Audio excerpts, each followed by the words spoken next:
can it be? Showing up with Tony T, yes, Ramon SEO. To the double TV funnel in these bookies like 1, 2, 3. They tapping out and we cashing now. It's plain to see. The bonus team is the A-team, Mr. T. And I pity the fools who can't hang. Coming with real game. It's sort of a freight train. It's been reported bank rolls are easy to maintain. So get situated and listen to the picks. And it goes a little something like this.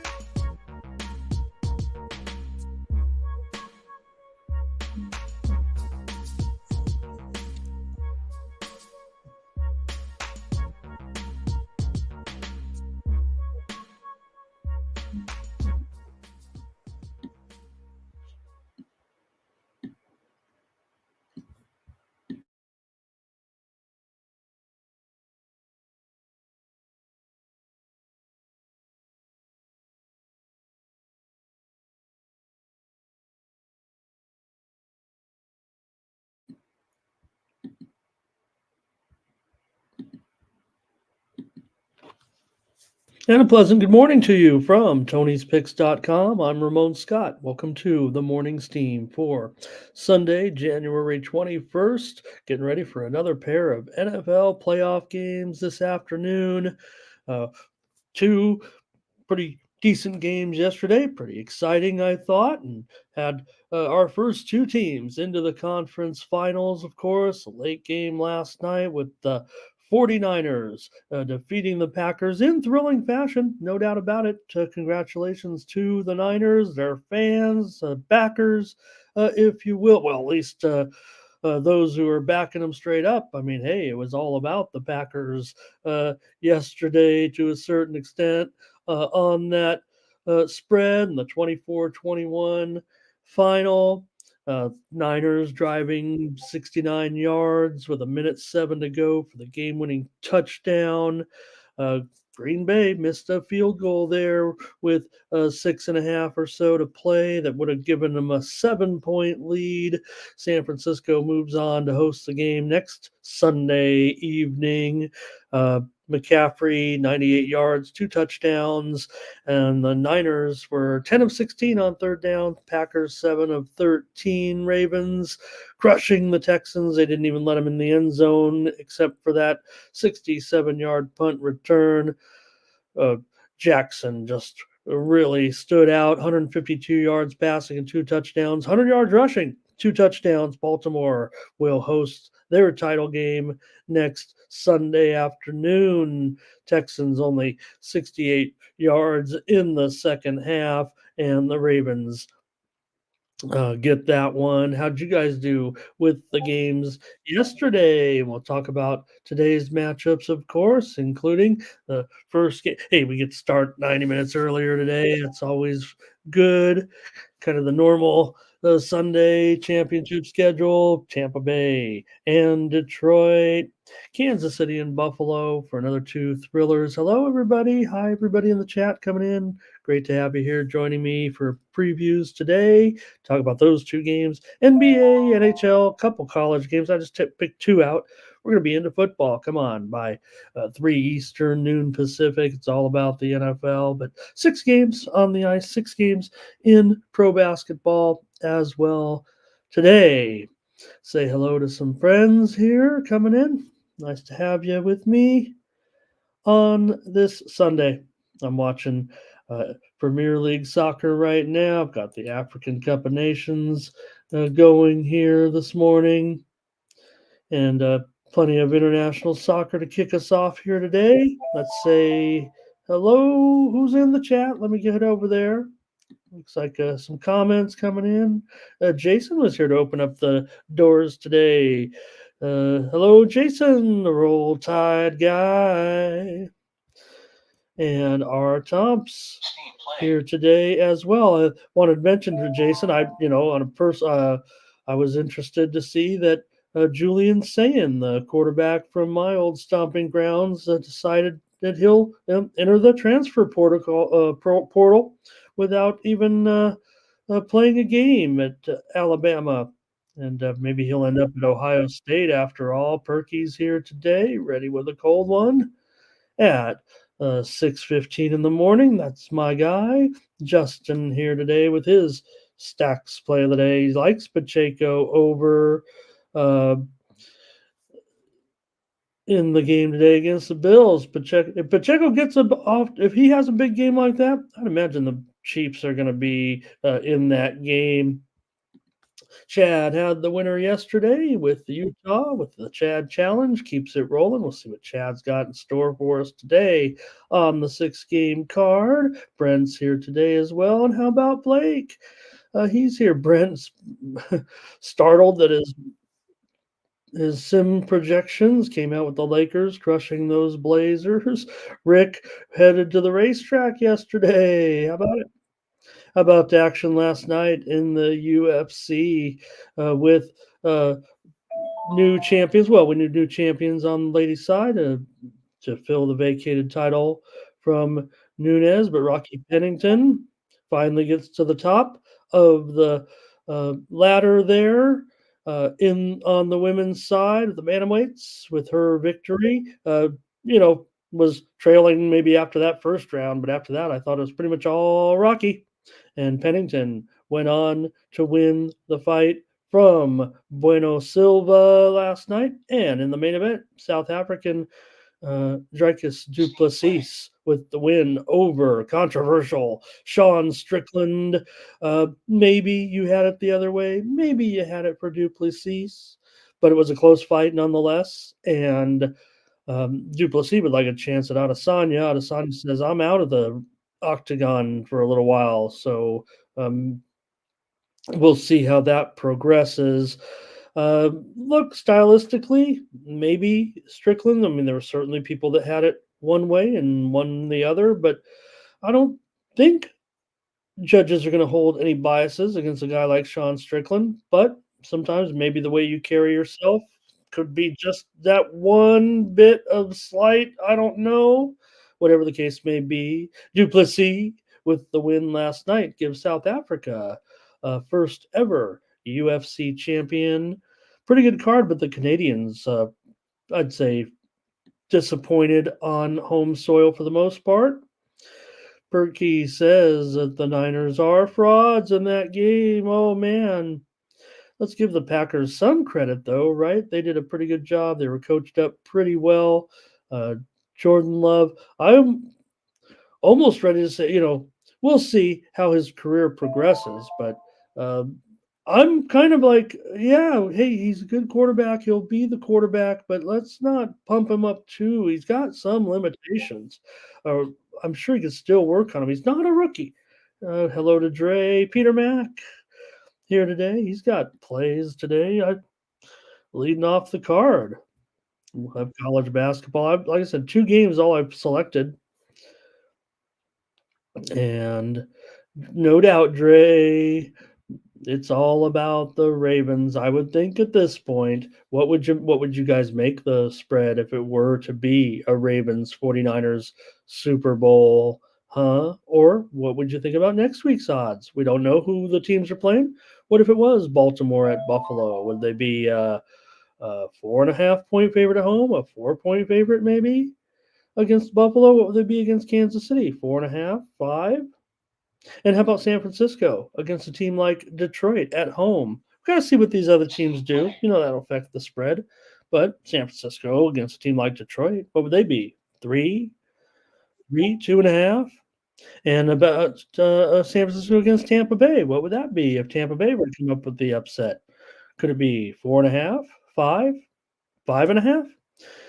Or, like I said, what about that Super Bowl if it were San Francisco and Baltimore? You'd have to put Baltimore as a favorite there. Could it be a field goal? I don't know if it could be a field goal in the Super Bowl with those 2 teams, even though Baltimore looks the part of the formidable best team right now. All right. A few more here. Thomas Lewis joining us today. Oh, Dre liked the Niners when he was young. That is interesting.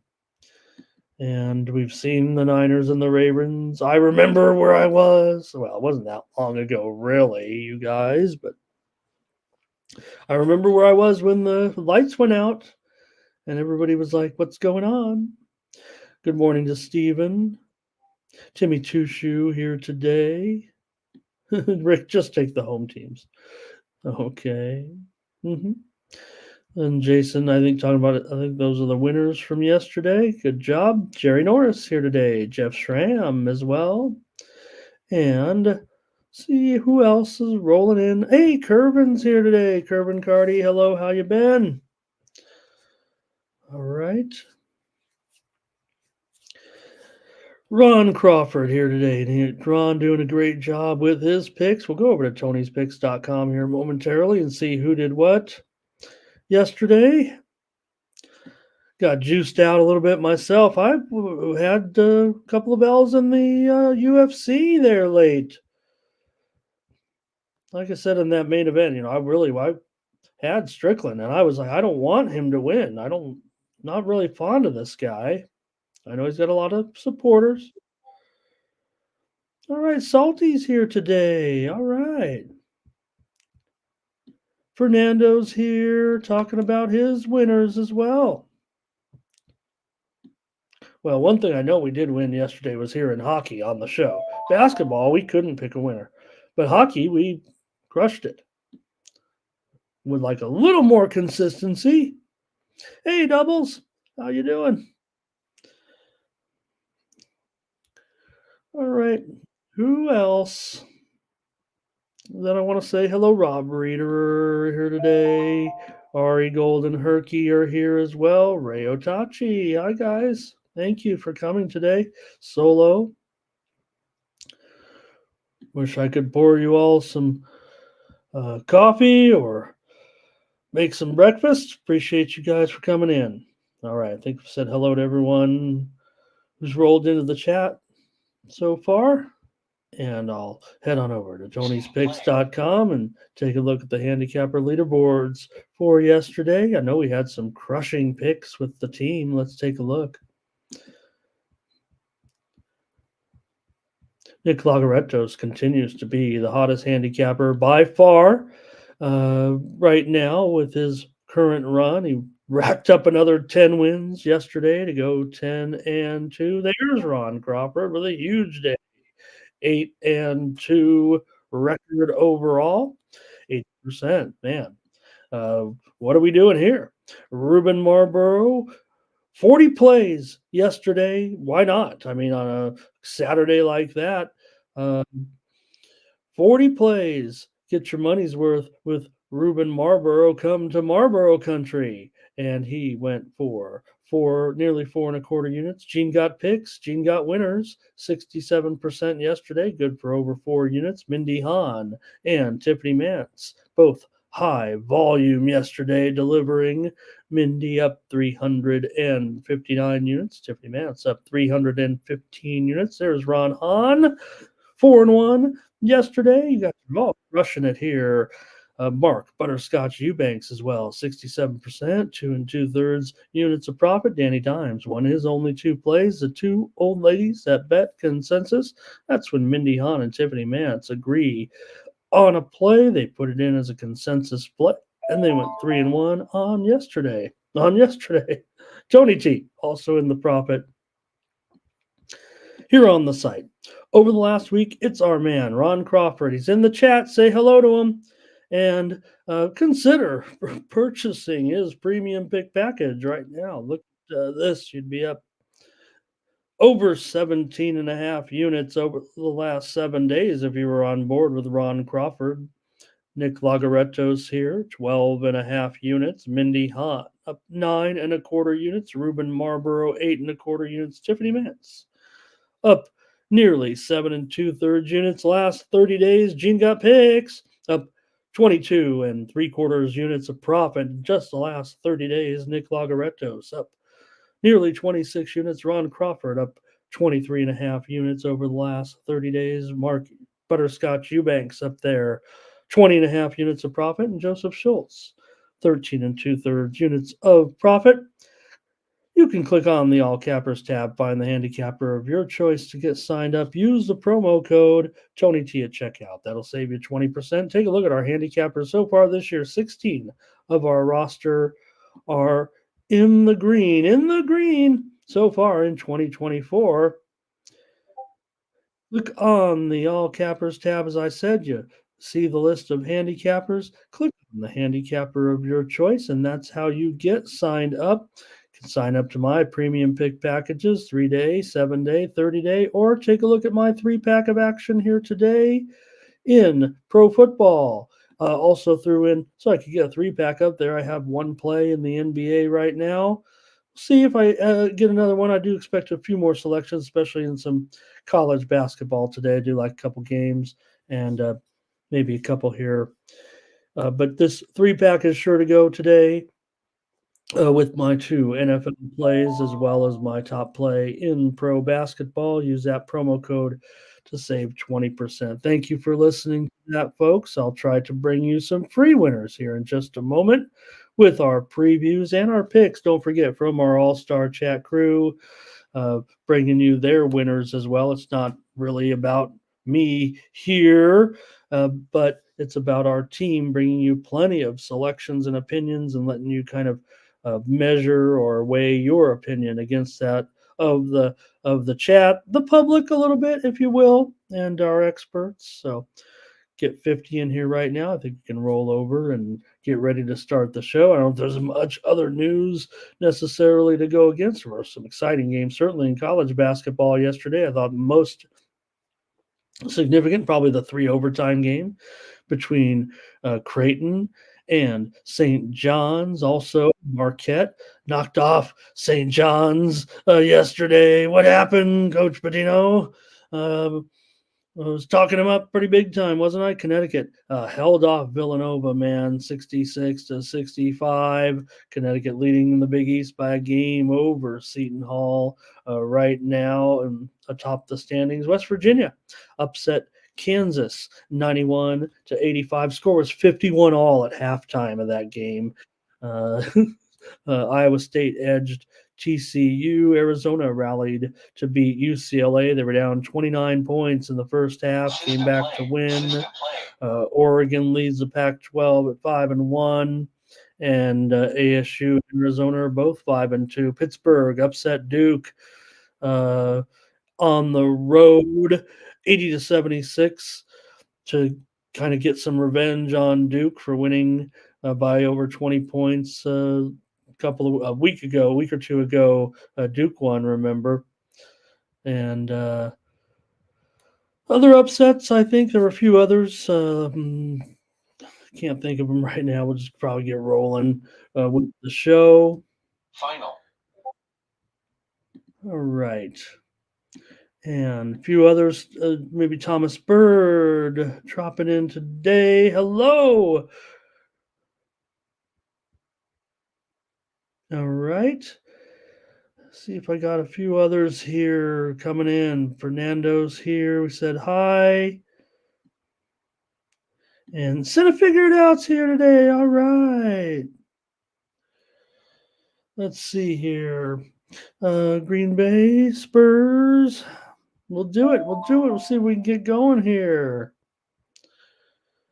And Matt D, as always. Hello, sir.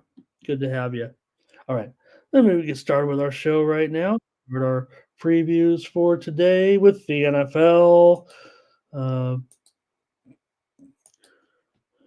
take a look here.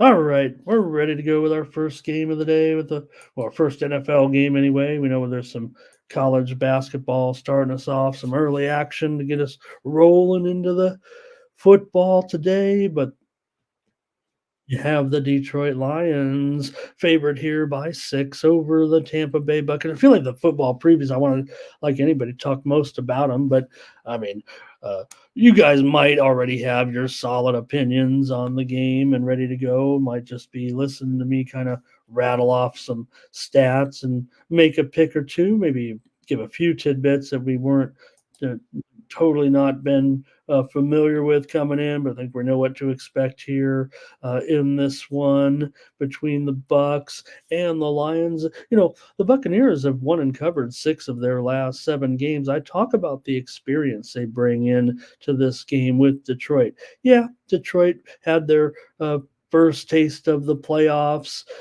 in 7 years, and they played their first home game in 30 years. the Tampa Bay Buccaneers have been going to the playoffs for years. So right now, you guys, there's no doubt. I mean, remember the Super Bowl team, 3 straight division titles. Yeah, have they made big splashes after Tom? Not necessarily, but they found a way to win that division year in and year out. And now they got it with Baker. And so they're a pretty good team, and they're continued probably to be underrated, I would think, a little bit against a Lions team that, I mean, come on, they've been dominant. They cover spreads. We know that. Sure, is the talking angle, oh, Dan Campbell, he'll find a way to, make some goofy mistake. Maybe he will. Maybe that's why the Buccaneers could hang in this game. The Tampa Bay Buccaneers are 7-1 against the spread on the road this season. I will mention they were just 2-5 straight up against teams that made the playoffs this year. But they have some chances here for sure, despite all this positive momentum with Detroit.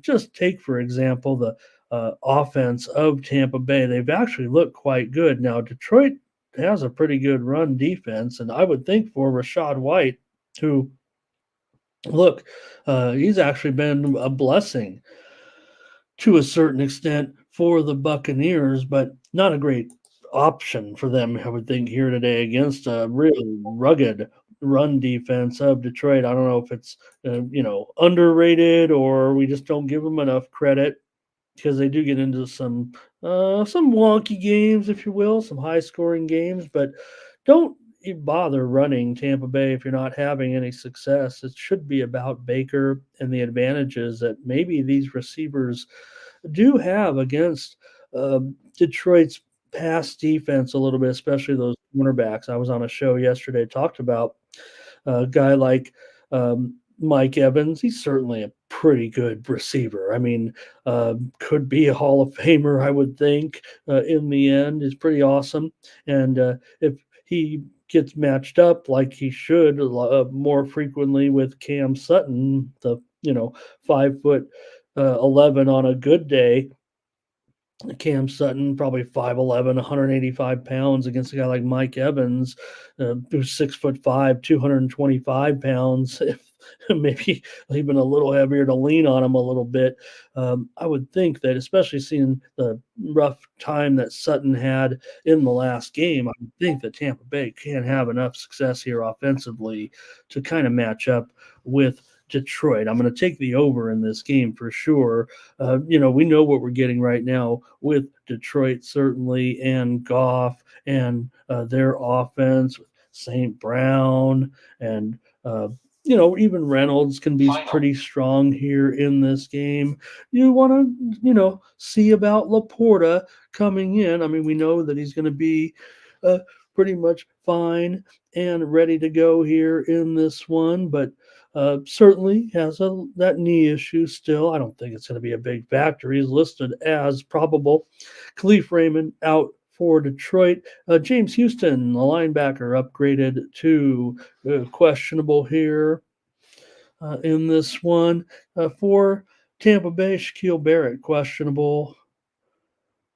Today, Mike Green, the defensive lineman, is out.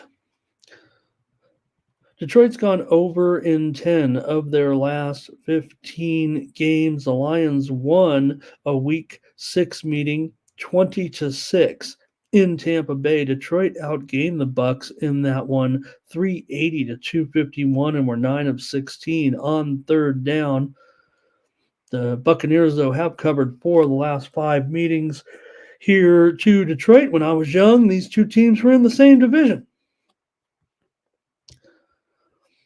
And let's start to get some of your comments. Maybe we have a few more tidbits or something on the game. I mean, could talk about it for a while. See if we got the comments rolling in. All right. Find my place here with the chat. Thanks, you guys. Thanks, Fernando. Appreciate you. We could work on that or find a way to get it to you. All right. Blake's going over here in this one. Rob says Tampa Bay, little money line sprinkle possibly in this one. It does feel like the Lions do feel like they get a little hot under the collar or just make it a little more tense. That's what I kind of feel about this game. Like you really, experience does matter to a certain extent. I guess we can't say that Goff doesn't have experience. Goff certainly has a lot of playoff championship experience. We know that. Doubles with Tampa Bay and the lean. Fernando with Tampa. A lot of Tampa support here. Ray's on the Bucks, but Dre likes the Lions and the over. And let's see. Let's see. Rob says if you like the Rams last week at +3, you should love 6 points this week.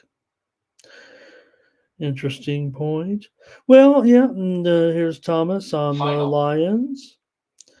And maybe Rob says they're just overrated a little bit. Maybe the public and the overall momentum of the Lions. One of the things, though, not to forget, and I don't want to say forget, but I mean, just remember you've got the Lions against the spread right now. I mean, there's nothing like it at this point. With Campbell, I know we say it every show, but what else do we have to compare? What is as Tony likes to say, and I love it. Where do you put the oh god, where do you drop the pin? Now, how far back can you look with Campbell 35-16-1 against the spread with him as a head coach, 9-5 as a home favorite, although just 5-4 this year as a home favorite, as finally that maybe the underrated Lions are not so underrated anymore, as pointed out there by Rob. Our Tops first half over. Matt says Tampa will get the money as Detroit wins but does not cover.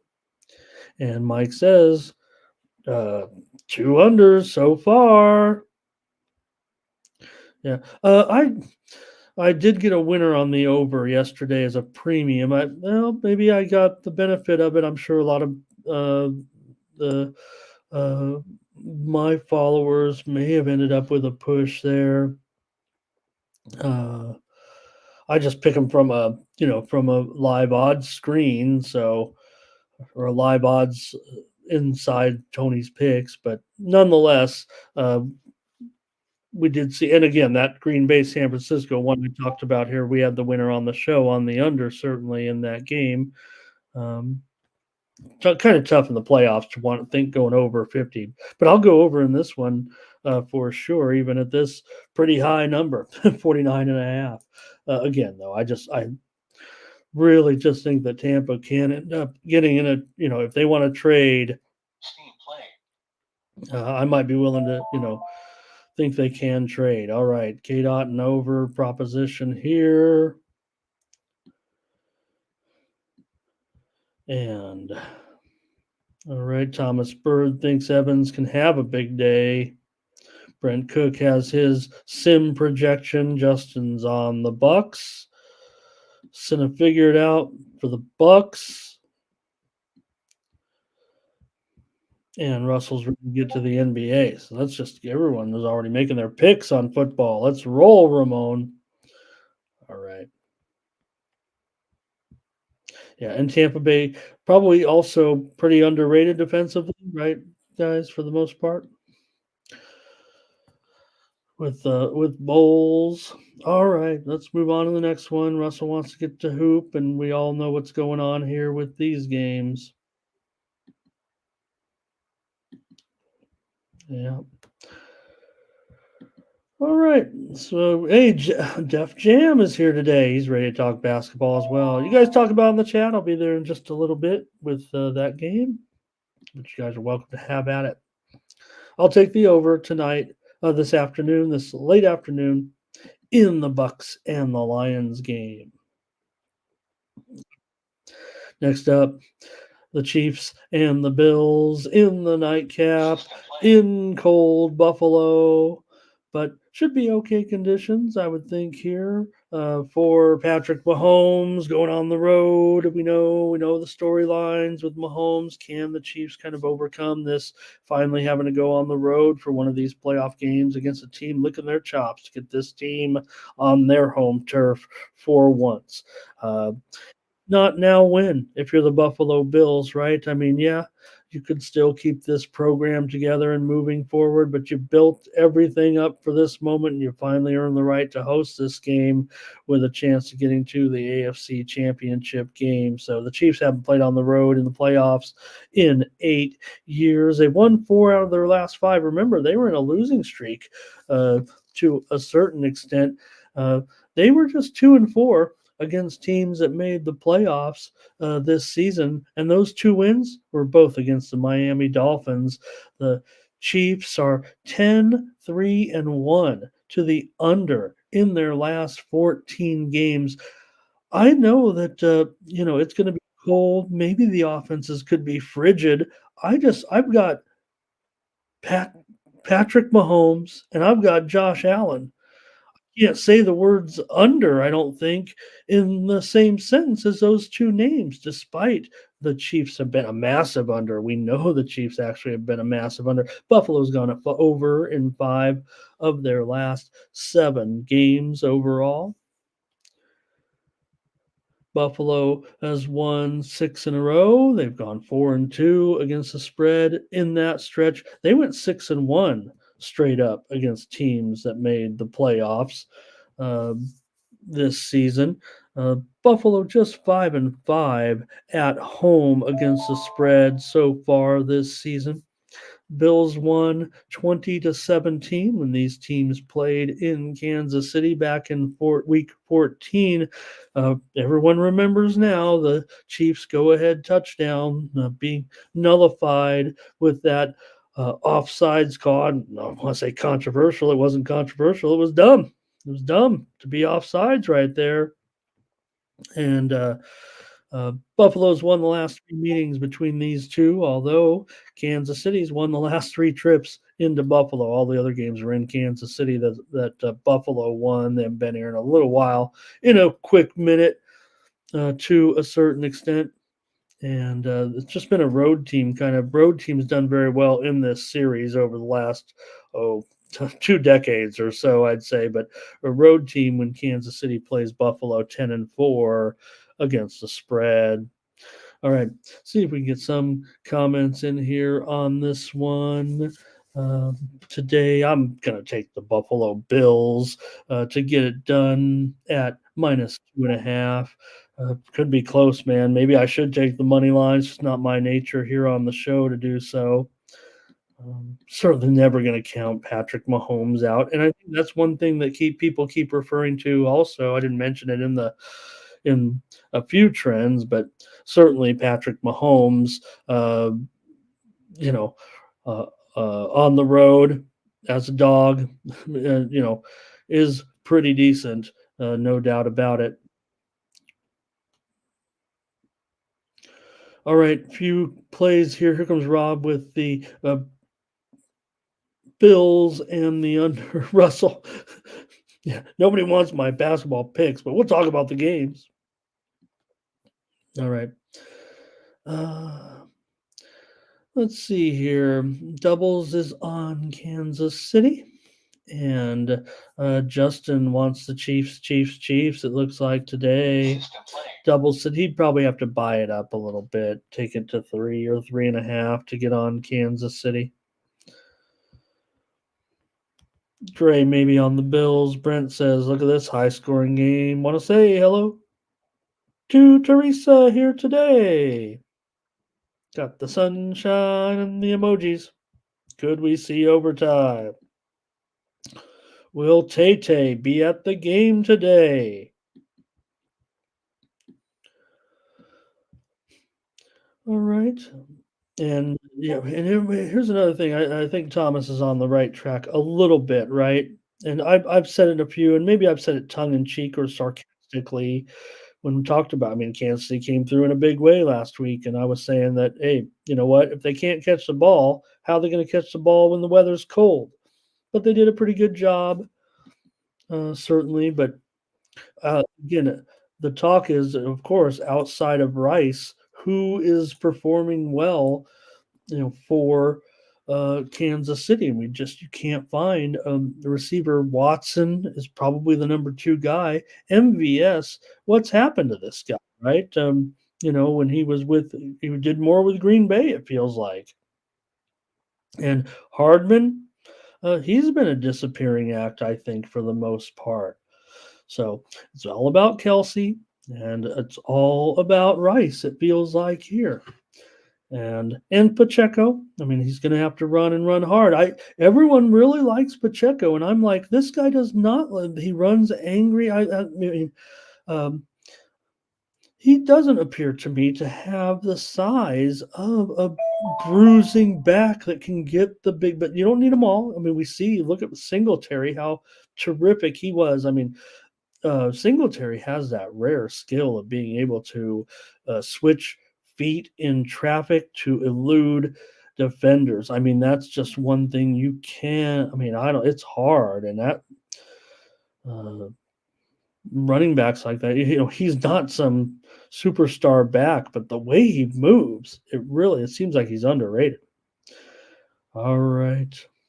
What is Thomas saying here? Ray's on the Bills money line, by the way. What is Thomas saying here, though? Kansas City barely squeaked. Patrick Mahomes can't throw the ball down the field. 20-13. He's got a low scoring game. I don't know. I'm like, what? Patrick Mahomes. But again, I do. We all have concerns, I would think, about the receivers for the Chiefs. Yeah, you're never gonna have a problem with the Buffalo fans being into the game, right?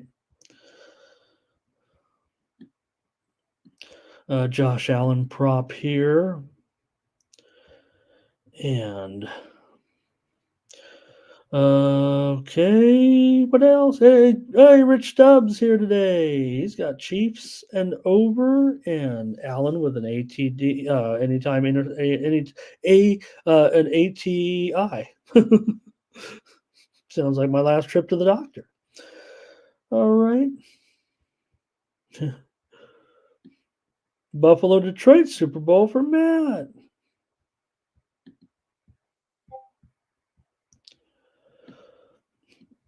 All right. Jimmy's ready for the Bills to send on Scott Norwood. Jimmy's my age. Rob says the Bills will win comfortably. I'm taking the Bills. I'm taking the Bills. And I went on to one of those shows and I mentioned it. There was a little private, it was a private contest. It was open to everybody, but it was a contest where you pick your confidence in the games, in the playoff games, and there's like 32 people entered the contest. It was just $50, and you pick each game with a confidence. You get 13 numbers, and you can use those numbers once each. And after the first round, I was only in 15th place, but I had only lost out of my 2 losses. I went 4-2 straight up in the first round. Well, out of my 2 losses, I had only 8 points lost. The key in the confidence pool isn't necessarily, well, it is, you gotta pick as many right as you can. If you get them all right, you're not gonna lose. You could tie. But the key is to not lose your big confidence plays. So the plays that I lost my 5 and I lost my 3 for 8 points of losers. But the fact that nobody else in the pool, other than someone much farther down below me, had lost 8 points. So even though I was in 15th place, I'm currently in a situation where I could not lose. If all of my picks win, I will win the pool because no one had lost as many, or everyone had lost more points than me already with their confidence losers. So that's what position I'm still in. If I can win them all, I'll win the pool. Coming from behind, coming from off the pace, if you will. But I'm in the driver's seat, I guess, is what I would say about that, because I have the least amount of points lost. I cannot lose, if you will. I can lose, but I mean, if I pick them all right, I will win. I'm coming like Zenyatta. All right. Let's see here. Peter Mack. Hello, Peter Mack today. All right. He thinks maybe the defense has got cold. You got windy. I think it's pretty popular. I don't know if it's a terrible call, Peter. No, I'm not even saying it like that. No doubt. Anytime you get in Buffalo, and we know how it is kicking field goals in Buffalo. So, all right. Let's get to the basketball. Oh, Teresa's got her pick as well. Fernando says he feels like most people are on the Bills. Yeah, let's see what I know you guys aren't too into the number. That's why I don't use those. Even though I do like to look at those figures, I don't share them a lot because I don't think that people give them enough credibility. I do use them because I do find the tracking by the two major line services to be very credible when it comes to ticket count. So, and that's the way I'm seeing it right now. The tickets are definitely shaded toward the Bills.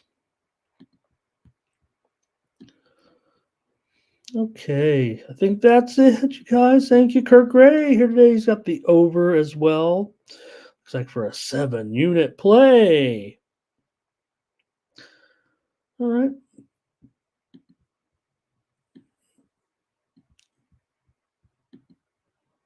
Yeah. Oh, great, Thomas. Let me see this. Patrick's a champion. No doubt. He's a champion, but it feels also like Josh Allen and what he's meant.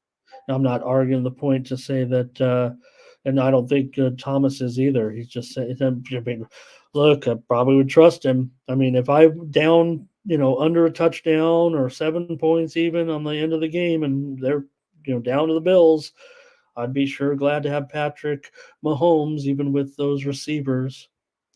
And Chimmy says Josh Allen isn't Jim Kelly. Mahomes is Jim Kelly. I think that's fair. But I do think that Josh Allen, I mean, I think Josh Allen gets a little bit of a rough rap on this with the mistakes, with the picks. Maybe he is what he thought he was. All right. Teresa, thank you for your college play of the day and your NBA play. Thank you, guys. I'm going to take the Buffalo Bills in this one. That's the big one, too, in that pool that I talked about. It's almost a 50-50 split so that'll be the big one. All right. Salty.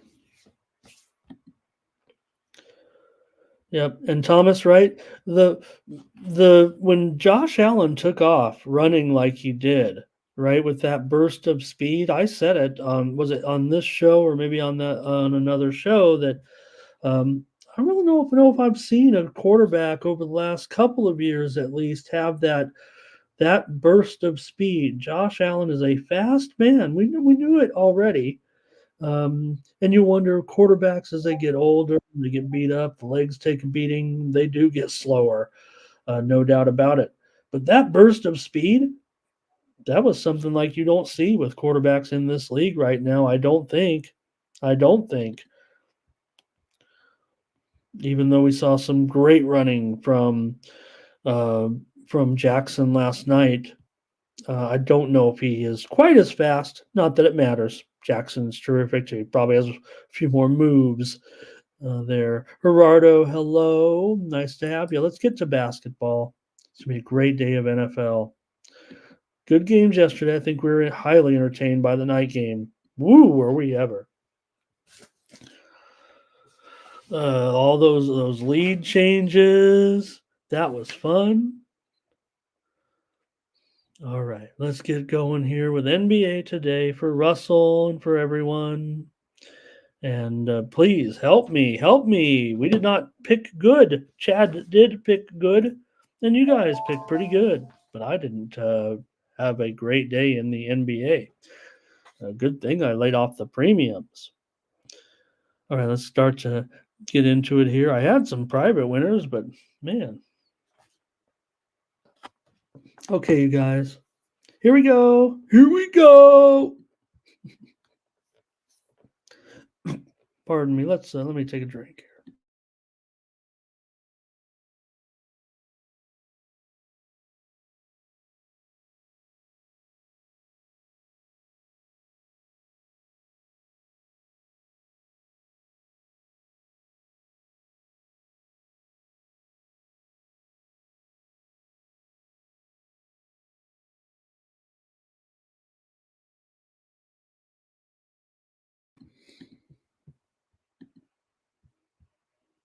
All right. All right. Nets and Clippers today to start us off. The Nets struggling here big time right now, so the Clippers are going to be a big favorite. It's all kind of falling apart for the Nets here a little bit of late.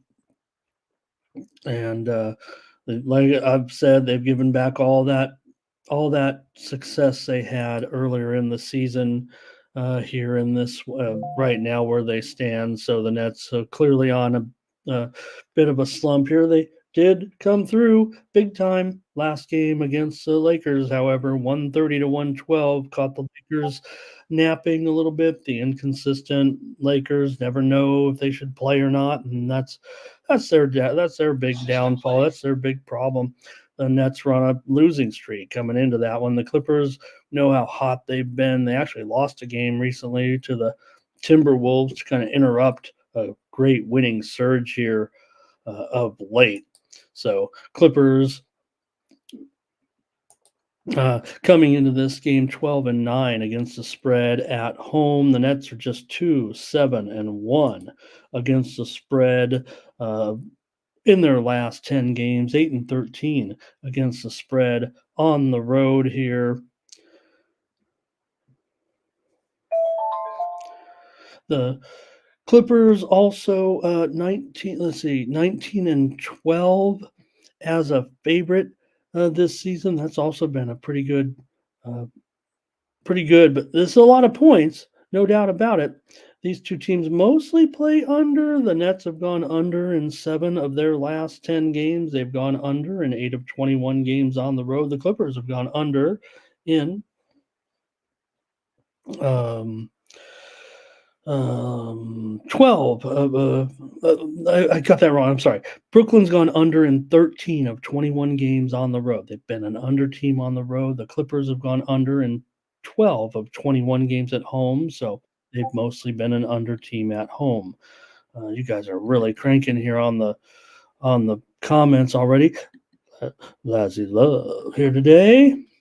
Russell is going to get us started here with Brooklyn plus the points. Kelsey, Ari, thank you for your NFL prop. Clippers, Fernando will lay it here with the Clippers. And Chad here, Clippers first half, and Clippers win by 1 to 10 points. What's that pay, Matt? Or is that just your proclamation? Matt D, Nets plus the points. Blake to go over. Oh, thanks, Chad. You already read my mind. You had already put it in there before I even said it.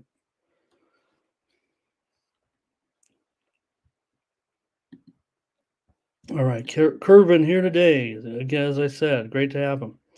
He's on the Clippers. Our Tom's Clippers first half. And can Brooklyn win 2 in a row? Cover 2 in a row, win 2 in a row here. Brent's numbers show 130 to 111. Wow, that's an outrageous score. That's well over this total. I don't know if I disagree with it. I kind of wanted to go over. Maybe that's what I'll do here with an 11 point spread. I probably would look to lay it, quite frankly. Let's see. What do you mean, Russell? Oh, it could be a tie. If it's 6-2-1, you mean 6-2-1? If it lands right on the spread, so you know what I mean, right, brother? They're like minus 3 point.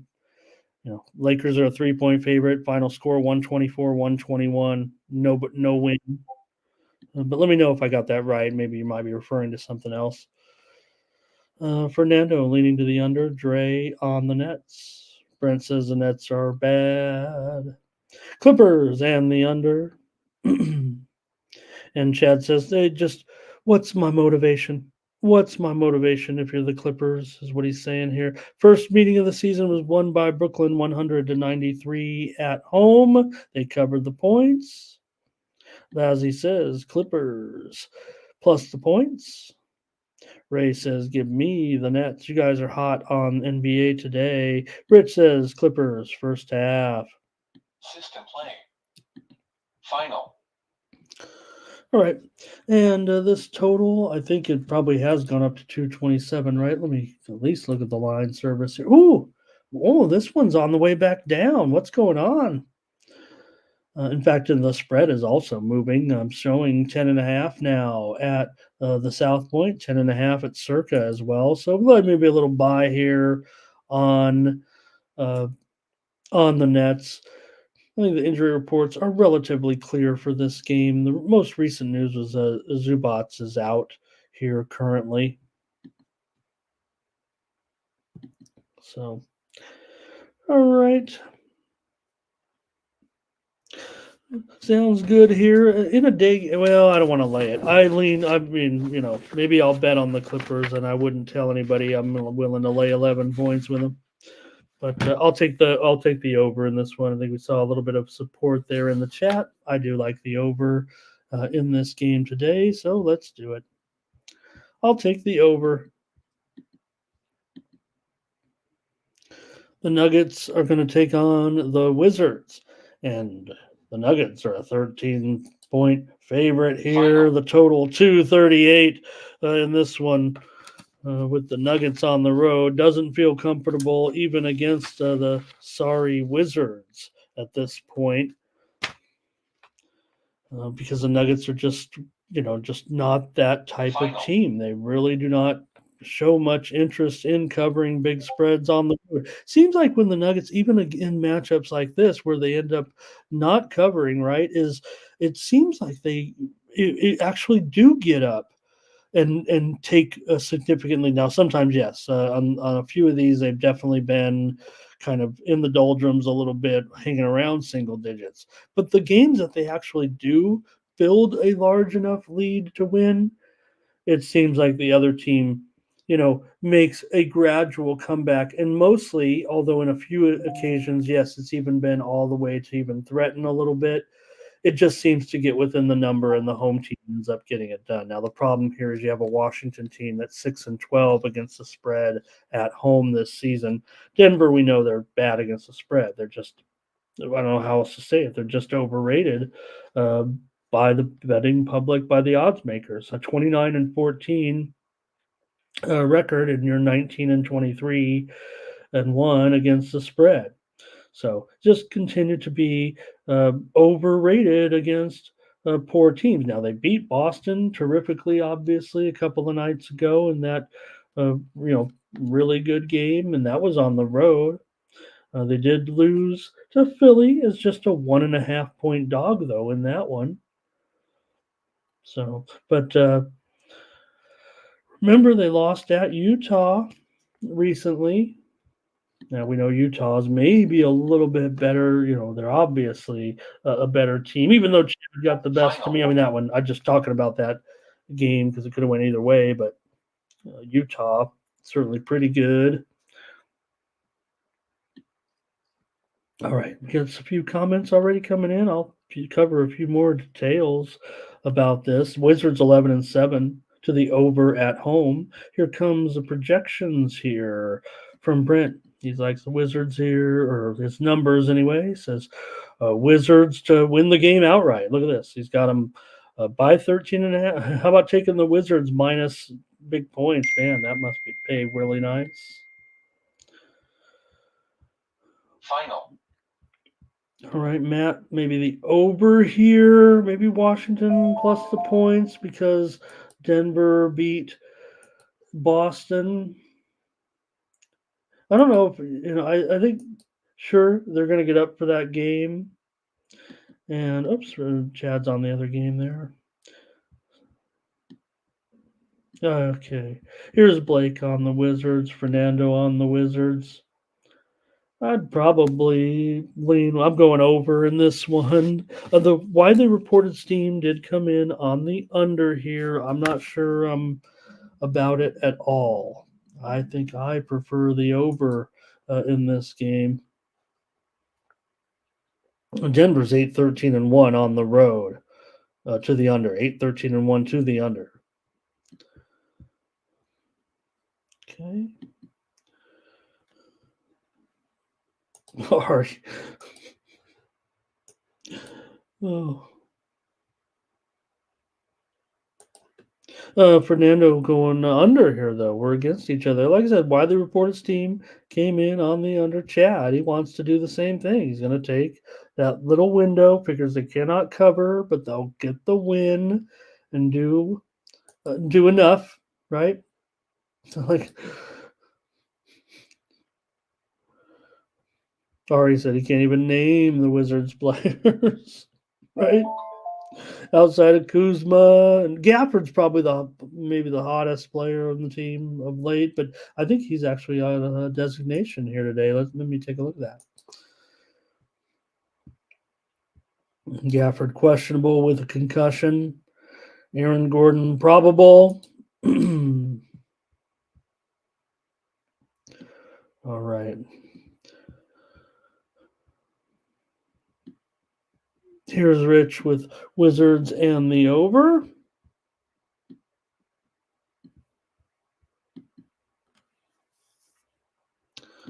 Okay, great comments here today. Thomas is down to 225 on this total. Is that right? Well, that would be really good for me. I can't find a 225 right now. I'm showing 238.5 at Circa, 238 a bet online, 238.5 at Bovada. Oh, you guys that's the other game. Sorry about that, Thomas. Sorry about that. Kerbin's on the over here. Thank you, Jason, for that information.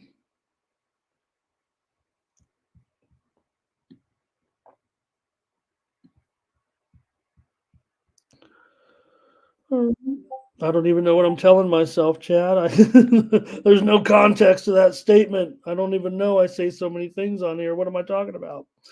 All right, Perky, looking at college basketball.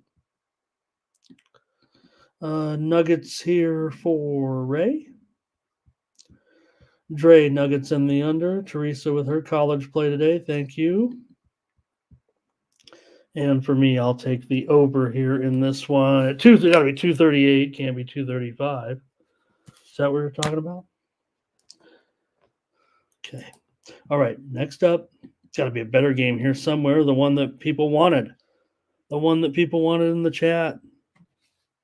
The Heat and the Magic. The rivalry. A little bit of a rivalry anyway. Division foes here with the Heat on the road. Favoring this one by one. The total 215. 215 for sure. Looks like it's gone down about a point or so here.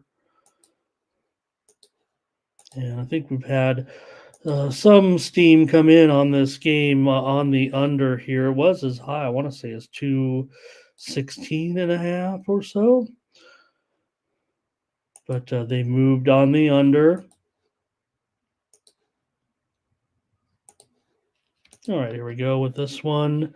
With the Heat, I'll update that total. At least put a 215 in there, right? With the low total of the day.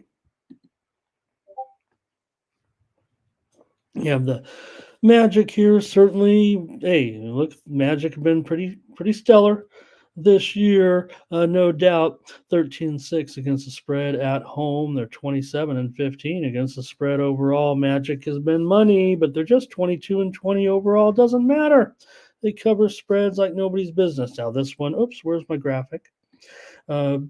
Now, going to have to win this game in order to cover the spread pretty much. In Orlando, 13-6 straight up at home this season.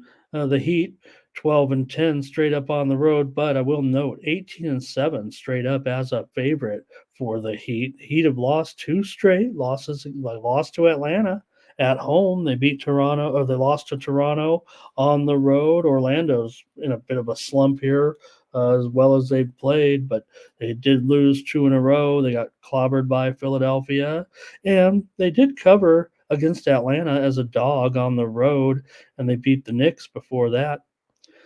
We do have Jaquez here out for Miami. Franz Wagner questionable, I think, here for Orlando. So that's actually an upgrade, I think, for Wagner. Whether he'll make it to the lineup or not, I'm not sure. Tyler Hero probable in this one. These two teams have already met twice this season, both times won by the Heat. Heat won here in Orlando 115 to 106 back on December 20th. They covered as a 5.5-point dog. They also won at home as a 1.5-point favorite, 99 to 96, just 9 days ago.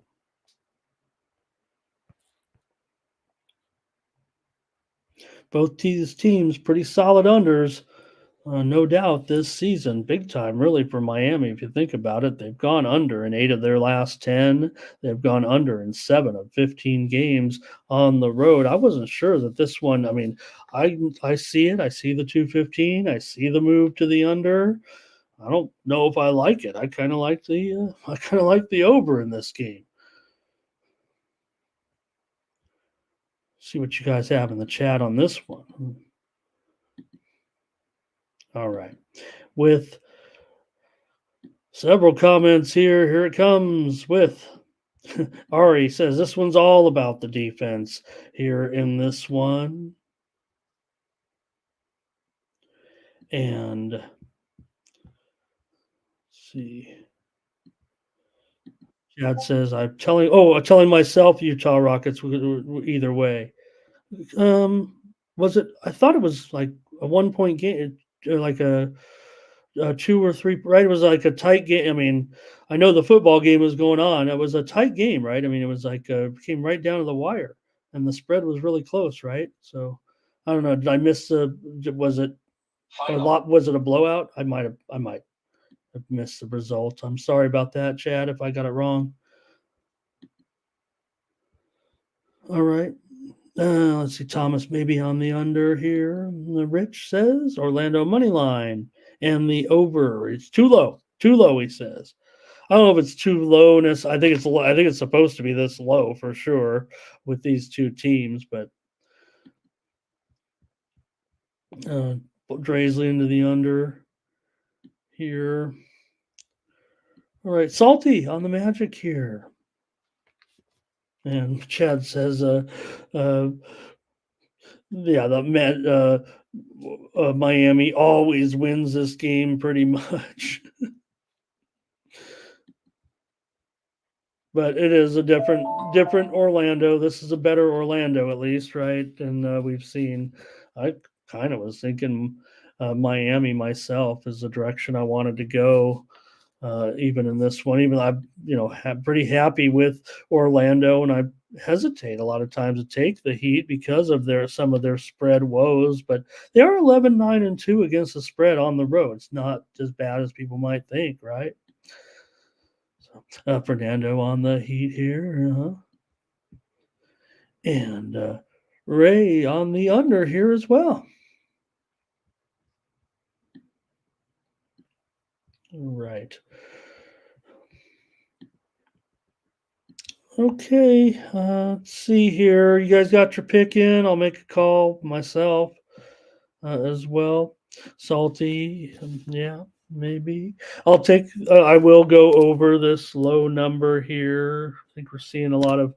There's definitely some sharp action on under here. The move started under, and then it reached as low as 213.5, went as high as 216.5 to come back here to 215. So I'll take the under here. Got to try to turn it around. Let's go. All right. Apparently, the Rockets are going to take the day off, and the Celtics are an 11-point favorite here against the Rockets. The storyline here probably surrounds Udoka and the Rockets coming in here to play Houston in Houston, but they've already met once this season. They've just met a few days ago back in Boston, of course, and 145 to 113. The Celtics clobbered Houston in that game. And now you've got Houston as an 11-point dog. Houston, one of the best home Final. teams against the spread this season, 14-7-1. They're getting 11 points here from the Boston Celtics. I guess all the progress that Houston has made, just throw it out the window. They're no good. Come on, they're 20-21. They're not even a 500 team, and Boston coming in here. They're obviously the greatest team of all time. 11 points on the road. A team that's 8-11-2 against the spread on the road. No doubt the Rockets are having some issues here currently, but they did beat Utah in that game that Chad talked about. It was 127 to 126. So I guess it wasn't going to go either way. I mean, obviously, when you have a 1-point game, that Houston won, they obviously dominated. They crushed them. Really, the score was actually not indicative. That's how poor Houston must have played in the game, because they only won by 1 point in a game that Chad says, quite frankly, I'm kidding myself that the Jazz ever even had a chance to cover, or vice versa. Chad, there's so many games I can't even make fun of you, right, when you're on a roll like this. But nonetheless, still, who didn't cover? The Houston Rockets. We know that. I had Houston and Chad had Utah. So that's what so I don't, that's actually doesn't even that makes even less sense, Chad. That makes even less sense. You won on the dog. All right, buddy. Uh, uh, that's funny. Okay, so for like I said, Houston, terrific at home, no doubt, covering these numbers, and you know the fact that Boston beat 30. I don't think there's anything to, hey, let's beat this coach. I mean, I think they pretty much still had an affinity for this guy. Just the circumstances that came down with that situation. So. All right, maybe we get a few comments from you guys in the chat on that. Yeah, let's see here. Houston in the under here for Rich. Okay. And what did Russell say? Yeah, they didn't cover against. Okay, no doubt. Brent says 112 to 111. Celtics win, and Rockets would get the money then there on that one. Man, Rockets have been like one of our money makers, haven't they? I know it's been a rough little go. I mean, they had some pretty bad performances on that trip to the East Coast. They were a little overmatched, it felt like, right, in those games. Losing remember, they didn't even cover the spread when they beat Detroit. They barely beat them by 2 points. And then they went on to Boston, Philly, and New York and got blown out. Then came back home and got that win. So good job. They won. They won that game. Let me get it straight. Houston Rockets won that game in a game that they had no business winning. What is it? I don't know. I don't, Jay. I really don't on that one, my friend. They were up. But again, this is the NBA. All right. First half, Rockets for Justin. Hang in there in the first half. Why wouldn't the Rockets? I mean, I just maybe my confidence is waning on this one, right? I'll just better stick to the total, because there must be something broken here with this matchup. Look, I get it. Boston. Hey, they're great. Man, Boston all the way. World champs probably. But this doesn't make much sense. I better just look at the total. I'm going under here in this one with Boston and Houston. 228 says that on the screen. I know it's a little bit lower than that. 226.5 currently. What can I do? One, and like I said, the spread has gone down a little bit here to 11. There were some 11.5s. I'll just take the under here. I must not know what I'm doing when it comes to the spreads at this point. Never stop firing. All right. The Pacers are going to take on the Suns here. I guess the Suns have fixed everything up real fine and dandy at this point. Still inconsistent, to say the least, even with their full complement back. I know we have some in the chat that already kind of go reverse chemistry angle on the Suns here a little bit moving forward with Beal. But I don't know, Beal doesn't feel like the guy who's going to cramp everybody's style a little bit. If anything, yeah, maybe it will be with KD or some kind of flakiness, but the Suns are on a roll. They've won 4 straight, covered the spread last time out in a road win at New Orleans 2 nights ago, and did fail to cover numbers against Sacramento and Portland in a couple of victories and beat the Lakers handily, but Phoenix just 7-16 against the spread at home. It's been bad. They don't cover these numbers, no doubt about it, for a team that's 23-18 now. Kind of pretty decent record considering some of the problems that they've had. They are just 16-25 against the spread, practically opposite, even worse than opposite of record. Indiana 24-18 straight up, 24-18 against the spread, including 6-3-1 against the spread in their last 10 games. They're coming off a loss, though, at Portland as a favorite. We actually were on the Blazers a little bit there. Let's take a look at some of your comments when we get moving here. You got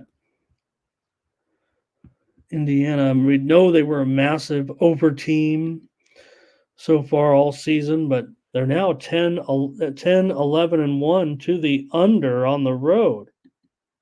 All right.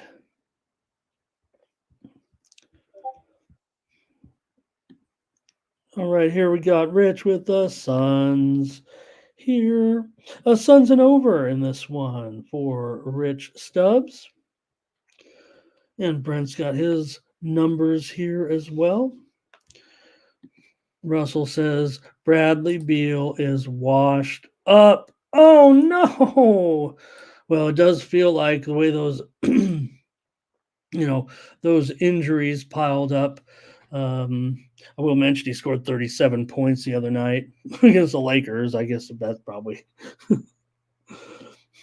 why. Brent says the Suns are rocking. Yeah, no doubt. Pacers have lost 3 of 4. Chad says, don't forget about the revenge here in this one. Wait, what?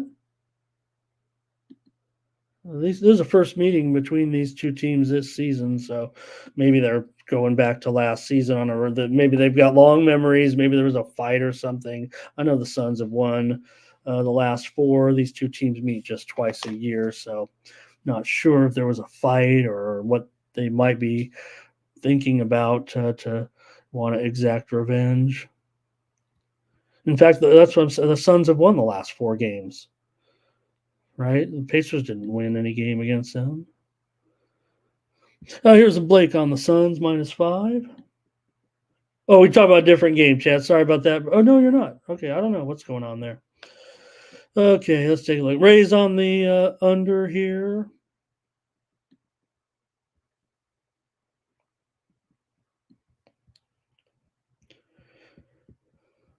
And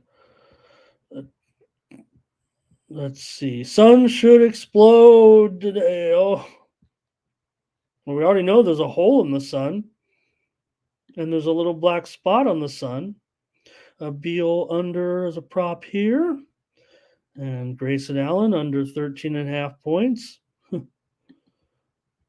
Grayson Allen hit 9 3-pointers the other day. All right. Let me make a call here and get a pick together. The widely reported steam did come in on the under in this game. The Sharps took this one at under 248. See if they're on screen, 247, but now it's still 247. It's mostly 5, I'd say, for the most part here at this point.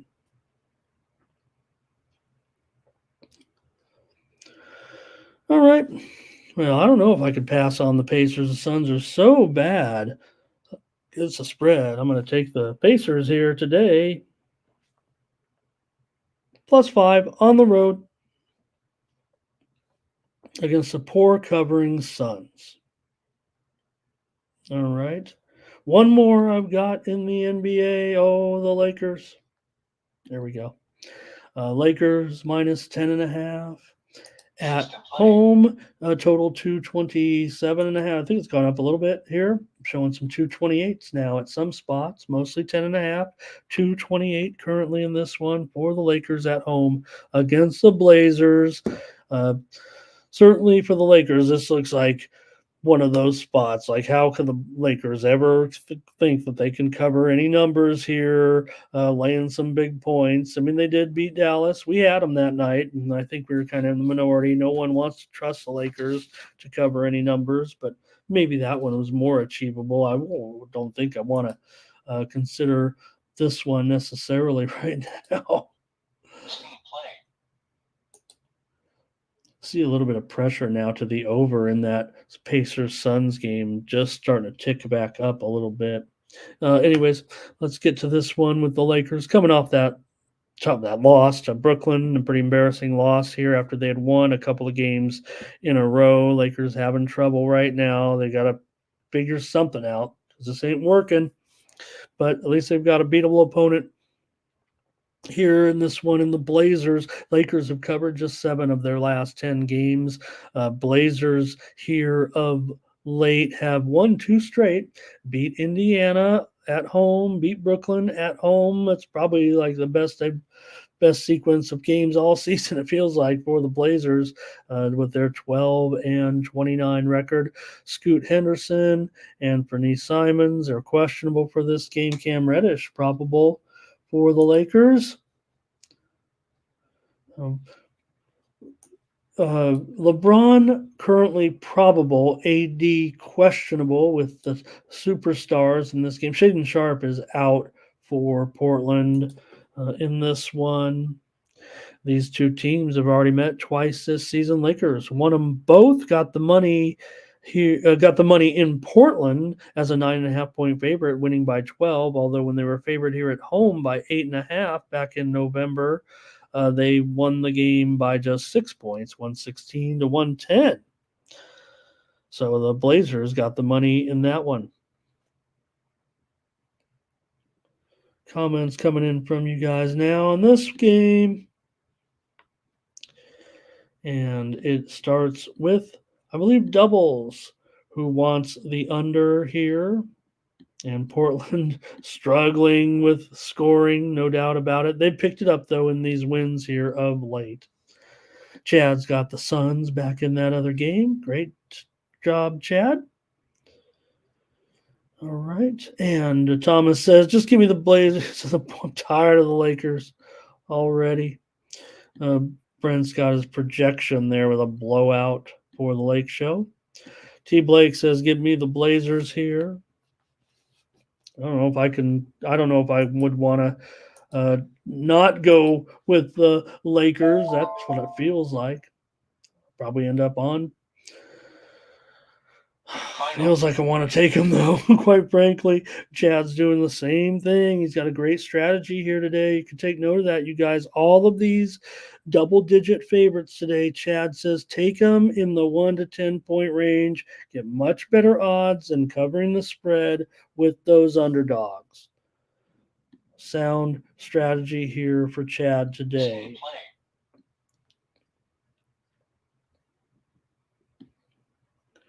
And let's see. Yeah, I do. I feel the same way as Fernando. I want to take the Lakers in this game. But it's just, I mean, it's high number. They should be able to flirt with it and get there the way I see the game today. But who wants to do it? I mean, who wants to do it? But I'm probably going to do it. All right, let's take a look here. Lakers for Ray as well. So there's definitely more. The Sharps are more on Portland here, and that's okay. I get it. I'm going to lay 10.5 points with the Lakers today here on the show. All right, maybe it is, Matt. Actually, I don't feel that terrible about it. I feel like I'm going to be a little bit contrarian here. I think a lot of people are going to want to maybe they'll fade the Lakers here in this one. That's right, Mike. You tell him.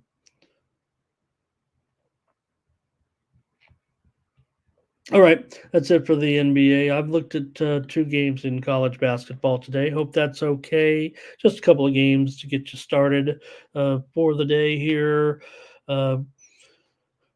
Before we get into the NFL card. So, hey, yesterday was pretty fun day with college basketball here, certainly on the show. We definitely had some winners yesterday here, including the Baylor Bears. Yesterday, we had over in the Wake Forest game.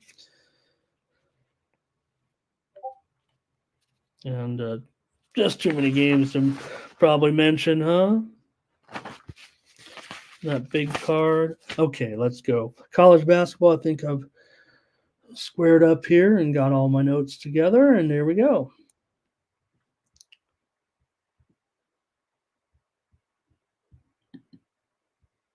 All right.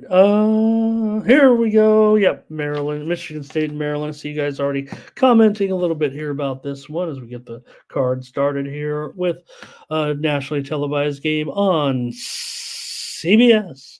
Michigan State on the road here, favored by 1.5. And the total is 136. It may be down to 135 here right now. Yeah, I think so. I think we can safely say this one's down to 135. You got Michigan State. They've failed to cover the spread in any of their road games so far this season with an 0-4-1 record. They are 11-7 overall. For Maryland, they're 7-11 against the spread, 11-7 straight up. Maryland this season 9-1 at home. They would just need to win this game. Michigan State hasn't won yet on the road. Michigan State's won 2 in a row, beating Minnesota, beating Rutgers at home, but when they played Illinois, they lost on the road. When they played Northwestern, they lost on the road. For Maryland, they're coming off of a loss to Northwestern, 79-62. They actually covered the spread in that one. It was on the road a couple of 4 nights ago. They also won and covered at Illinois, won and covered at home against Michigan. Michigan State's been going over big time of late. They've gone over in 8 of their last 10 games right now. And they're also 8-6 to the over as a favorite. Saw some comments from you guys in the chat already. What was it? Oh, Jason just said I think he's saying he has his opinion, but he was looking at Justin here on Maryland. Okay, and it looks like, okay, Perky wants Michigan State. Uh-oh, Perky. He's got him for a max play. Well, now I can't take Maryland now. Perky wants max play Michigan. I can't have that leaning over my head. Here's Peter Mack on the over, 136. Jason said if I take it too, he'll do it. Oh, well, I don't want to make things uncomfortable in here. The widely reported steam did come in on Maryland and the under in this one, but this is Perky's favorite. It's the play of the day. Oh no!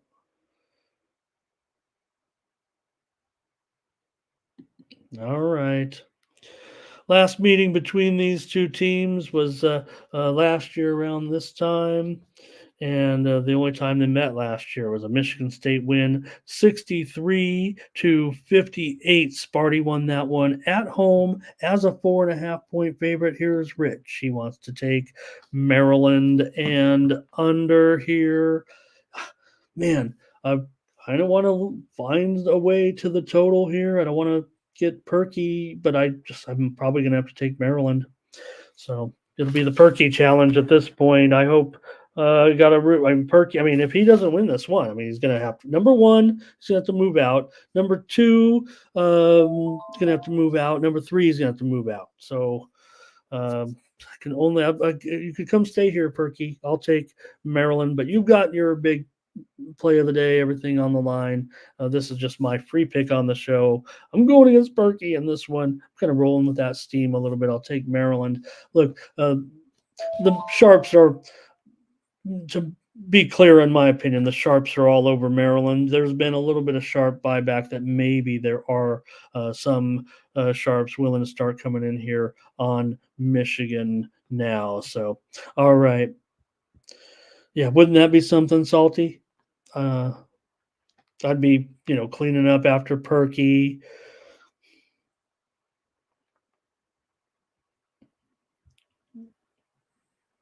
Okay. I don't know what Justin, I was saying. Here's the thing, Perky. I mean,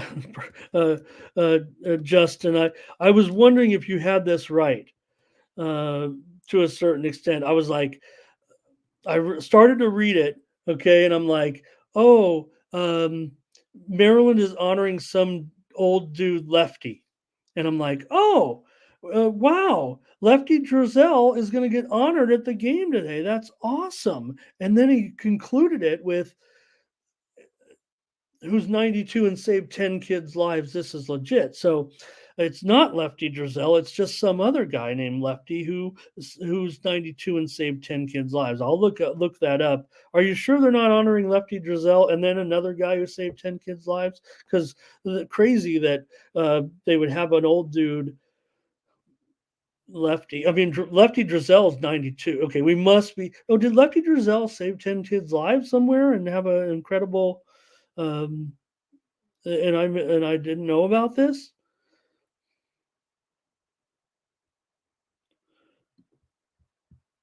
I mean, Lefty Driesell is the great, he is the great Michigan coach. I mean, he led them to all their great successes throughout throughout the years. He actually, ended up leaving Maryland, go coach in a few other places, and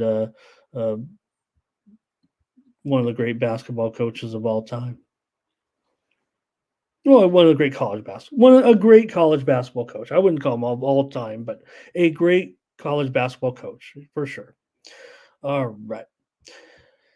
Going against Perky though feels really uncomfortable.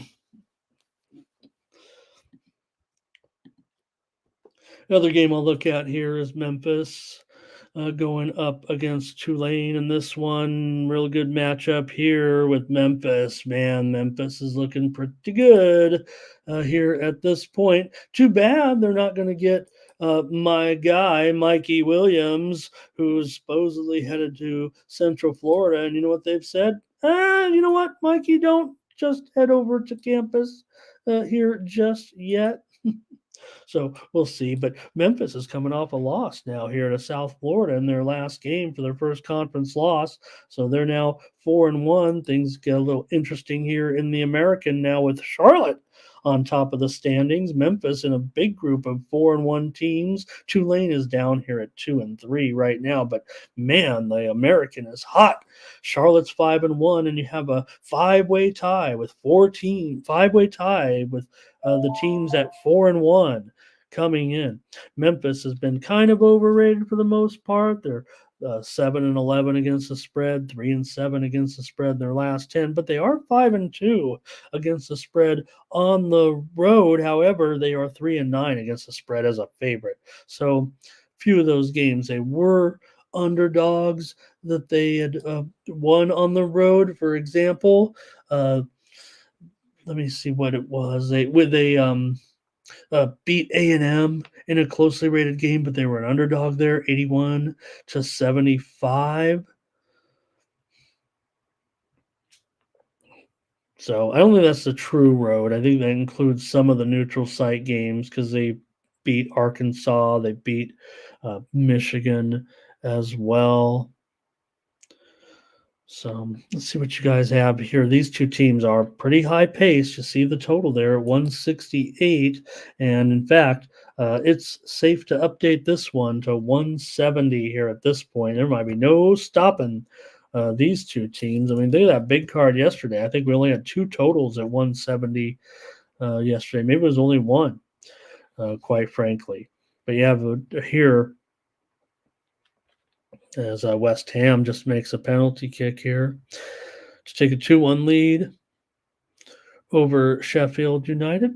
And over in the African Cup of Nations, Morocco leads 1-0. Okay, here in this one, you have these two teams go over to a certain extent most of the time, 21-13 to the over this season. Memphis 5-2 to the over on the road. Tulane 7-4 to the over at home. Memphis 8-4 to the over as a favorite coming into this one. So, but Tulane at home, you got to give them a little bit of respect anyway. They are 8-2 straight up at home this season. And I'm also seeing maybe some 3.5s even out there at this point. So sharps mostly appear to be on Memphis here. Widely reported steam did come in on the over in this one. I'm not sure I mind it, but probably want to lean to the dog. Let's see if there's any comments on this game. Justin, oh, no. Here it is. Oh, Blake on Memphis.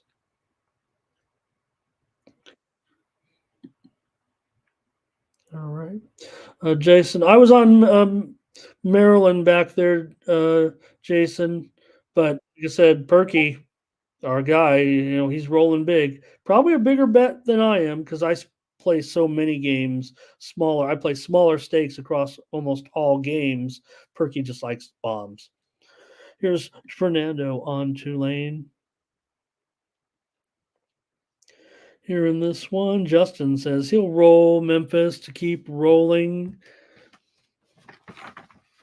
And like I said, sharps appear to me to be somewhat on Memphis for the most part. But man, that's a total's been on the move high to 170 in a close game. I usually don't like close games as overs. The closer the game is, I usually tend to go under. That's in general, though. All right, this is a little bit of a challenge of a game here, but I'm going to go ahead and take Tulane at home plus the points. It's been strong. Memphis has been strong, but I think that little bit of vulnerability last game, losing at home to USF, maybe they've taken advantage of a little bit of a not easier schedule necessarily, but look, even the conference games that they were winning, many of them, they were not covering spreads. Against UTSA, they didn't cover. Against SMU, they didn't cover. Against Tulsa, they didn't cover. Now, granted, those were bigger spreads, much bigger spreads. But they're on the road here against a pretty decent team. Yeah, Tulane 2-3 in conference. I get that. But Tulane has also had some nice wins. They beat Tulsa in conference in overtime so far. And to get their second conference win. Their other conference win was against Rice at home. Big time. They beat up on Rice. So, all right. And they beat everybody they were supposed to. Their toughest game beyond that, they beat Furman in double overtime. And they beat Cal as well. So, and Fordham, they beat Fordham. Those weren't great wins by any stretch. I would say for the most part that Tulane's had a pretty weak schedule heading into conference play, but I'm going to try them here against Memphis. After Memphis had that long winning streak snap, Justin says they'll bounce back. Thomas says he'll take the dog. And Perky with Quinnipiac is another game here today. They're against Iona, favored by one or so at home. Thanks, you guys. A couple of games right there for you. College basketball. Get you ready for the football games today. Thurman's here today. Says, how about the under in the Tulane game? Ramon. Well, the widely reported steam did come in on the over. I don't think I can make a call at this point. I will say this: the total was 3 points lower or so. Thurman, it was as low I think as 167, 167.5, and it's almost only gone up, despite the fact that the sharp action to me is relatively mixed. In fact, there might be a few more sharp moves on the under than the over, but that hasn't stopped the point spread from moving much, much higher. And again, I just feel like, wow, that's a pretty big total. Both teams, is this game really going to be both teams in the 80s? Because that's what it says right there, 85 to 82, or I'm sorry. Yeah, about that, right? 80, 86, 84, 87, 84, 86, 83. Right? So we're really going to get that kind of score today between Tulane and Memphis. Memphis has put up 100 in 2 of their last 3 games. But they were against Texas San Antonio in overtime in Wichita. And before that, 62 against SMU, 78 against Tulsa, 81 against P, 77 against Vandy, 77 against Virginia. I know Perky gets all excited when I say Austin P. All right. Bobby Smith says, he's got a little football there for us. Thanks for stopping by, Bobby. Let's go to hockey now and get this show over with. I've got 6 games here on the ice. And we were 9-3 yesterday on the show. Okay. I know I was making fun of my NBA a little bit. Full transparency. That's what we do here at Tony'sPicks.com. You only have your integrity, and you only can, that's about all I can say about that. All right, here we go. I mean, I'm all about second chances, but really? All right, Ottawa here going up against Philadelphia. In this one, you got Philadelphia going to be favored at home. I'll see what's going on with the goalies today. Maybe you guys can help me on that as well, but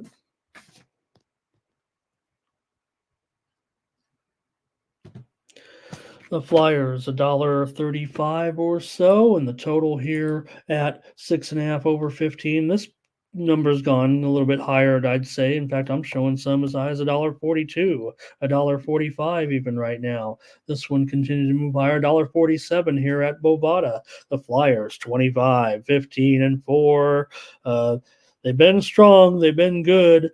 It's been a good season for the Flyers for once here, and they're not going backwards like sometimes they do. Ottawa is in a bit of a hurt, 3-6-1 in their last 10. Is that right?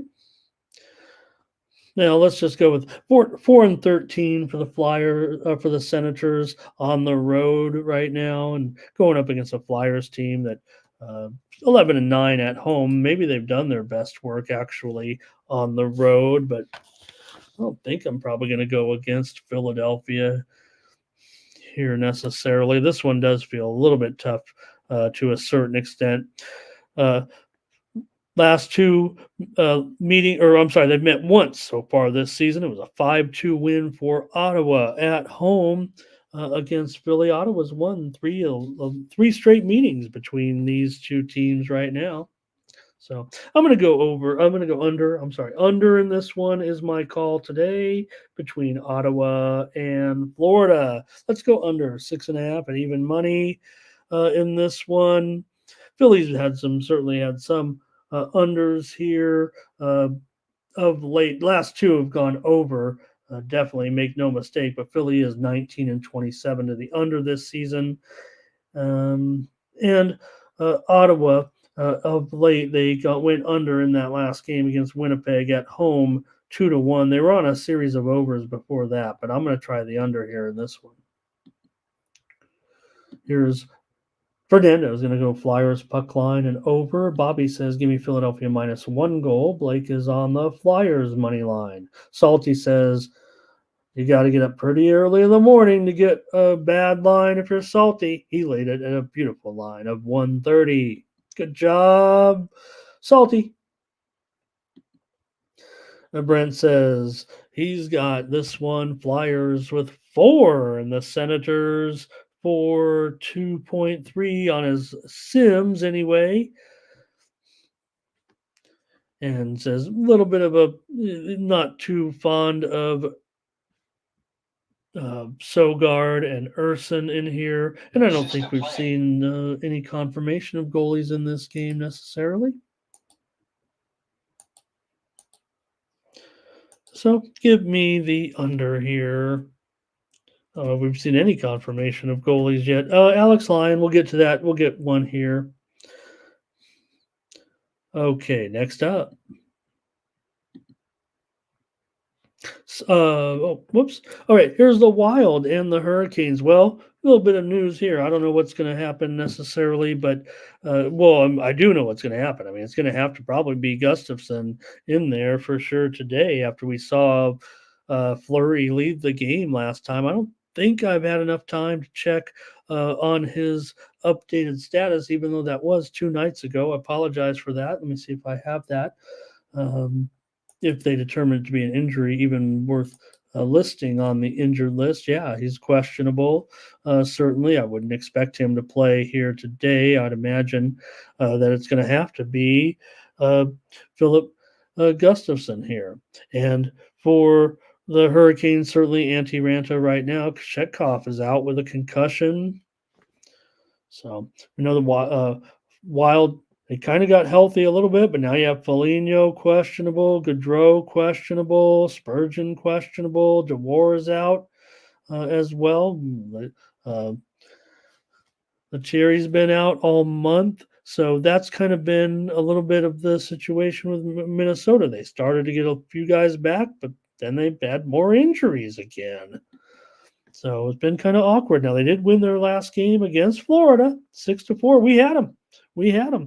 In that one. We've had the Wild in their last 2 victories. So we know what to do with the Wild, but what can we do with them here today against the Hurricanes, with the Hurricanes coming in $1.90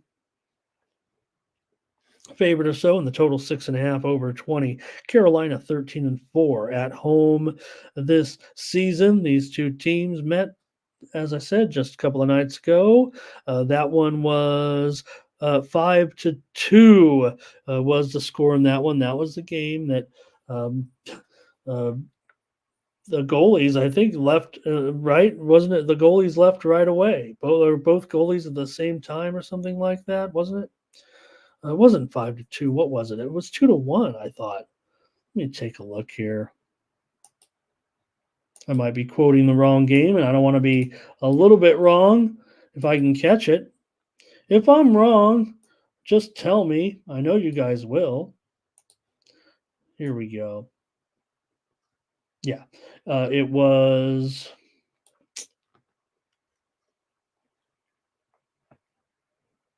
Trying to think of that, what the score of that game was when. I'm not talking about I know I was talking about this series, but I want to know the score of the game when Fleury left that game against Florida. That's what it was, Florida. What am I thinking? All right, I'll just move on. Carolina, they're off of a 4-2 win versus Detroit. They lost before that to the Kings. They have won 3 of their last 4 games currently. These 2 teams, Minnesota, they definitely play to the over on the road, 13-6-2 to the over on the road. Carolina, they're, as I said, 13-4 at home. Minnesota, 8-12 on the road.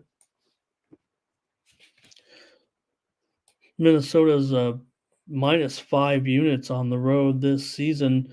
This is always a pretty okay type of situation. Carolina does pretty well when a big favorite. I mean, who wouldn't? But I mean, they have a higher percentage than most of their other games, especially for a team that's 25, 14-5. They've only been an underdog 4 times. They've lost 3 of those 4 games. So obviously a big favorite here. And let's see if you guys have anything. Here's Ray. He says he likes the Hurricanes puck line and the over in this one. And Bobby Smith says he's got the Hurricanes to win this one 4-2.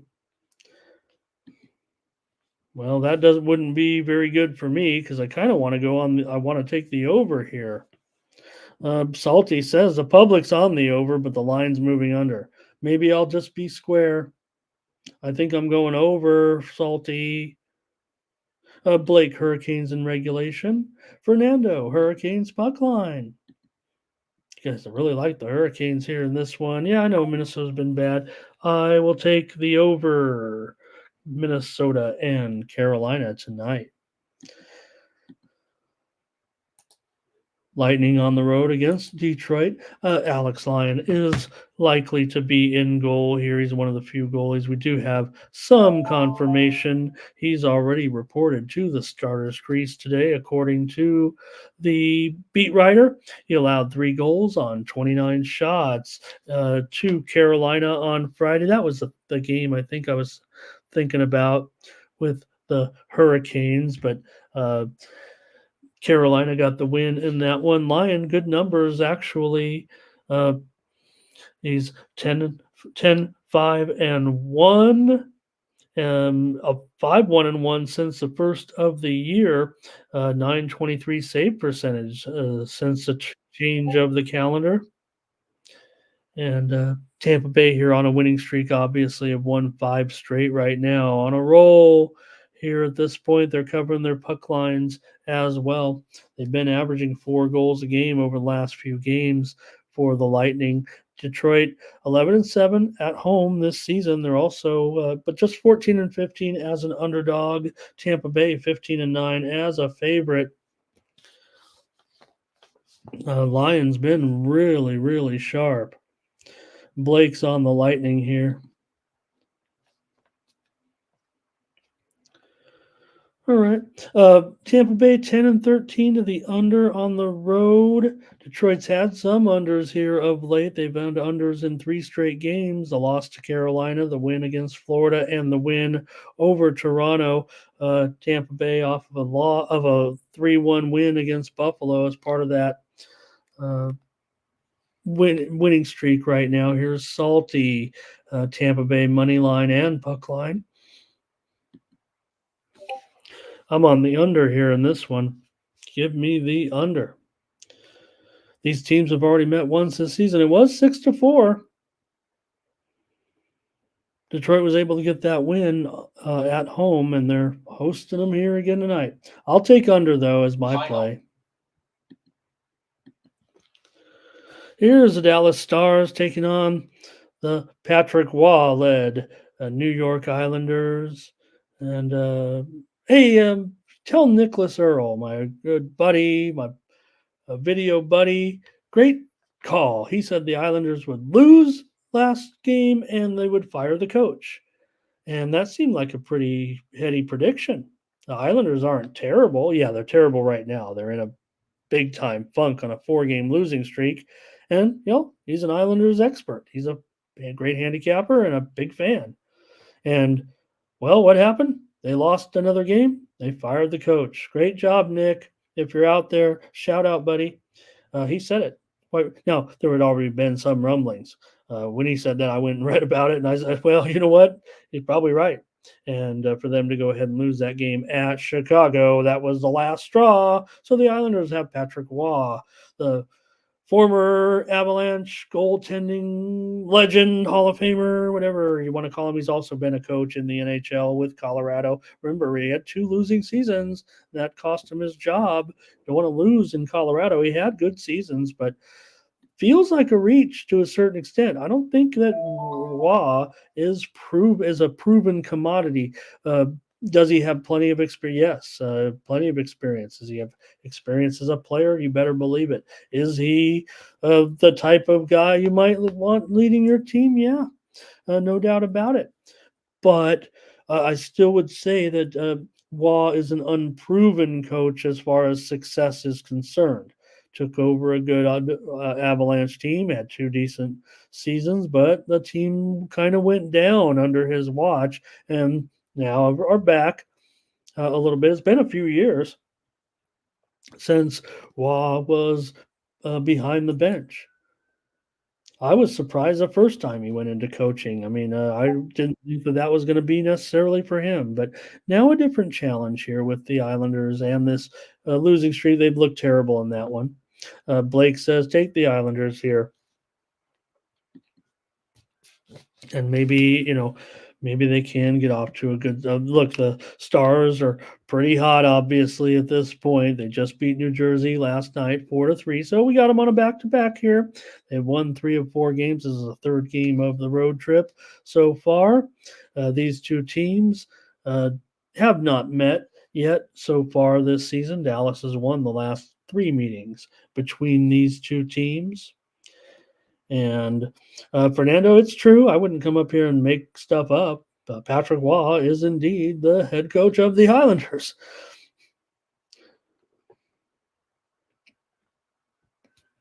So definitely another coaching change here in the NHL. Hey, they're not afraid to fire these coaches in the NHL like some of these other sports right now. Used to be that more coaches got fired, to be honest. Felt like, in the 70s and 80s, as old as I am, felt like teams were willing to more pull the trigger. Maybe because, these owners have to pay them a little bit if they cut them early sometimes. So maybe they're a little on the cheap.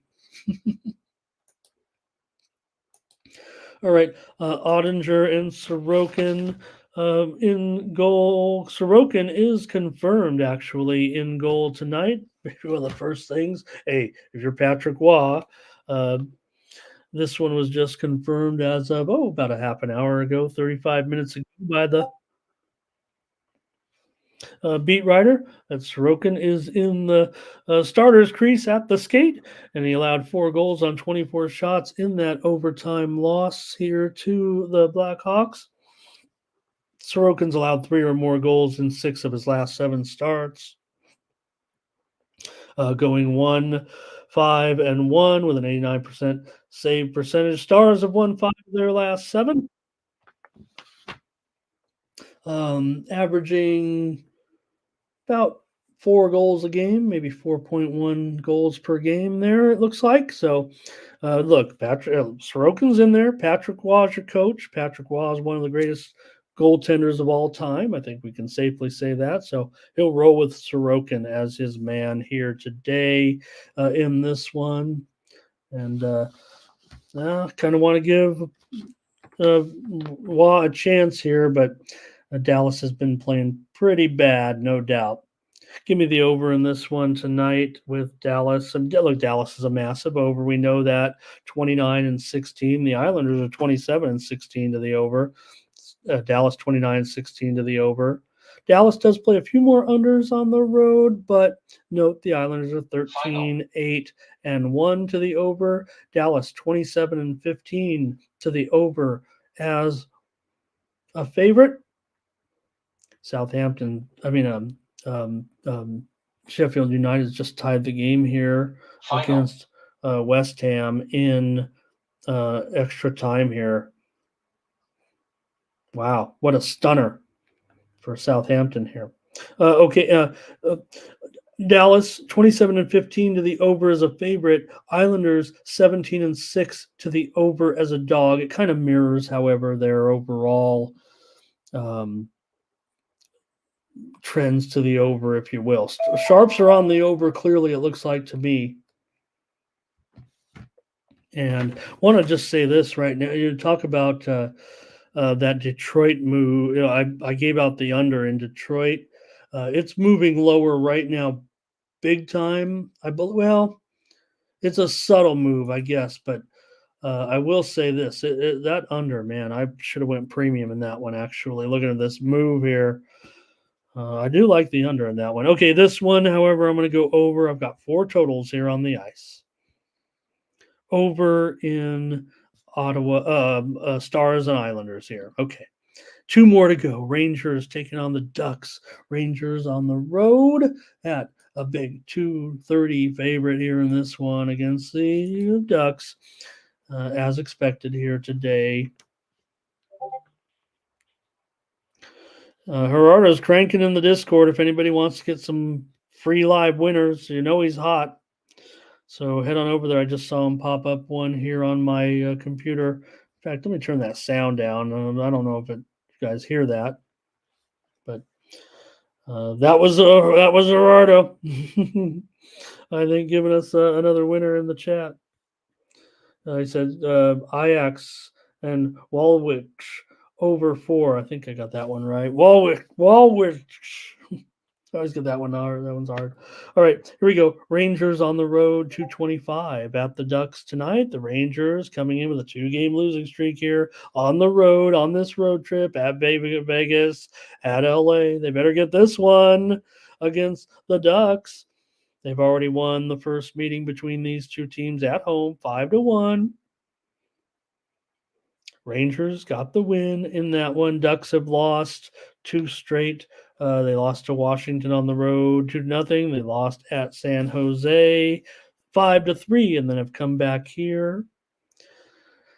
Anaheim is just 15-29 overall, 6-16 at home. Rangers are 13-9 on the road, 22-13 as a favorite.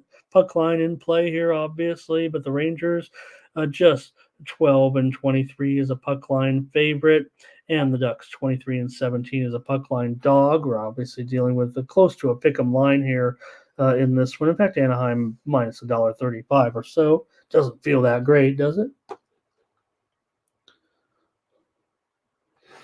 All right. Now, probably I kind of want to take the Ducks on the puck line. That might be just what I'm going to do. Give me Anaheim plus $1.5 tonight against the Rangers here. Rangers on a road trip, like I said, with 2 straight losses.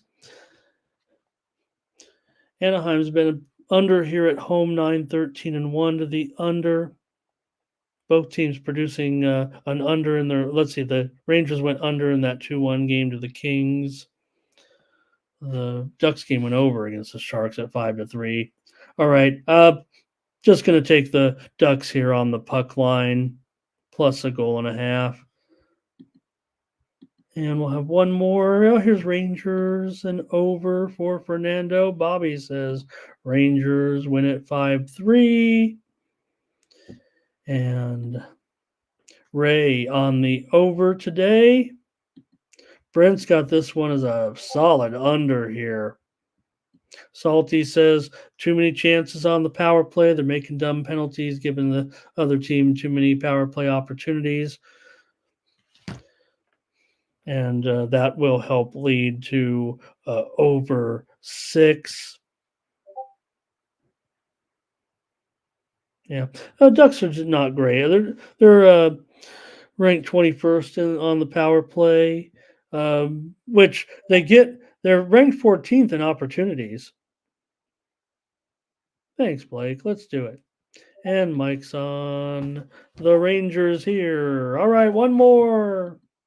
Let's get cracking with Toronto at Seattle in this one. Toronto's going to be off favorite on the road here, minus $1.15, $1.20 or so, it looks like at this point. And you do have Samsonov here in goal, it looks like, for the Leafs, going up against possibly Joey Decord here, it looks like, tonight.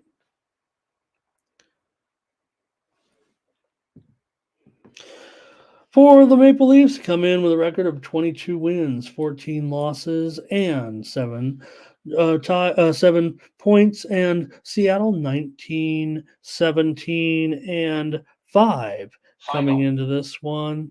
These two teams have already met once this season, and that was a 4-3 victory for the Leafs at home. In that one, Toronto comes in with a 12-5 record on the road. Seattle, just 9-8 at home. And note, Seattle just 10-19 as an underdog this season. Seattle also 8-12 to the under at home, 11-18 to the under as an underdog.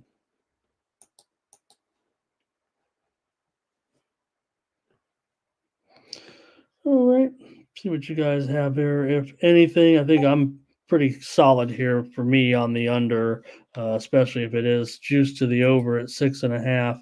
Oh, yeah. In fact, look at that one. It's already gone way down. Was that an error?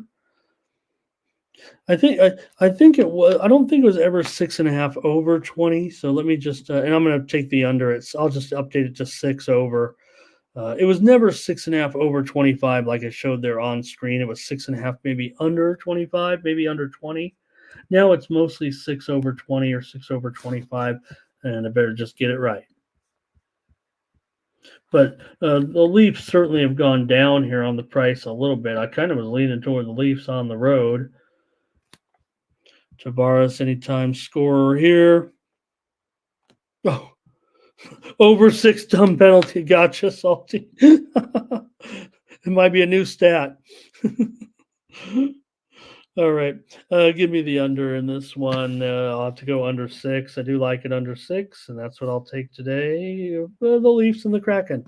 I went 9-3 yesterday here on the show with my NHL picks, so maybe didn't work out in basketball, but we evened it up with our picks on the ice. So hopefully that's what you came for. Thank you, everybody, for joining me here on the morning steam today, and have a great day with the games, with the football games. We'll catch you tomorrow for weekday coverage, of course. We'll know who's going to be playing in the championship games. I look forward to seeing you guys tomorrow here on the morning steam on the Tony's Picks YouTube channel. Hit me up in the Discord if you can. And in there, I'll have some more picks. I'll probably throw up that college basketball Steam report that you guys like, and my picks from all the guys over there today. I want to say thank you to everyone that showed up, including all my friends, including Bobby Smith, who likes the Kraken, or maybe he likes to drink a little Kraken, and Mike as well. Salty was here. Fernando was here. Hey, Big Lucci was here, everybody. Hello, Luch. Nice to see you. Sorry I missed you. Brent Cook was here today as well as Ray Otachi was here today. I want to thank all the hockey crew. Thurman Hill was here today. Jason, the Roll Tide guy, he brought us that breaking news from Tuscaloosa. And want to say thank you to him for that. Want to say hello and want to say thank you to Perky, of course, and good luck on our challenge. Justin as well today. Chad as well. Matt D. Rich Stubbs. Peter Mack. Smoke and Mirrors. Smoke, hello, my friend. And when are we going to talk again? Hope to see you soon. I know you've been a little bit busy. Matt D. today was here as well. Doubles was here. Thomas Bird was here as well today. Thank you, everybody, for joining me, and we'll catch you tomorrow. Russell as well. Thank you. And Ari Gold and Herky was here today. Teresa O'Brien. Dre celebrating that Ravens victory. Final. Curvin Cardy was here today as well. Appreciate him as always. And that might do it. Kurt Gray, Thomas Lewis, thank you as always. Mike, Rob Reederer was here as well today. R. Tomps, as always, great to have you. All right. And Solo, that might do it for the crew. Jerry Norris stopped by today. Stephen Downey, want to thank all of you guys all week. Thank you. All right, that's going to do it for me here on the morning steam for Tony'sPicks.com. I'm Ramon Scott.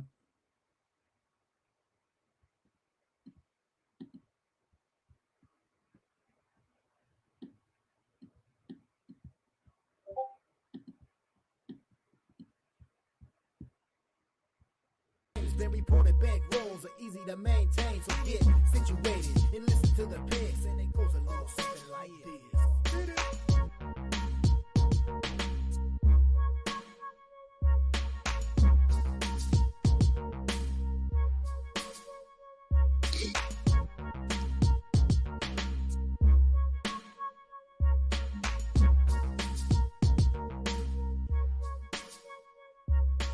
I see you ready, somebody. Holla.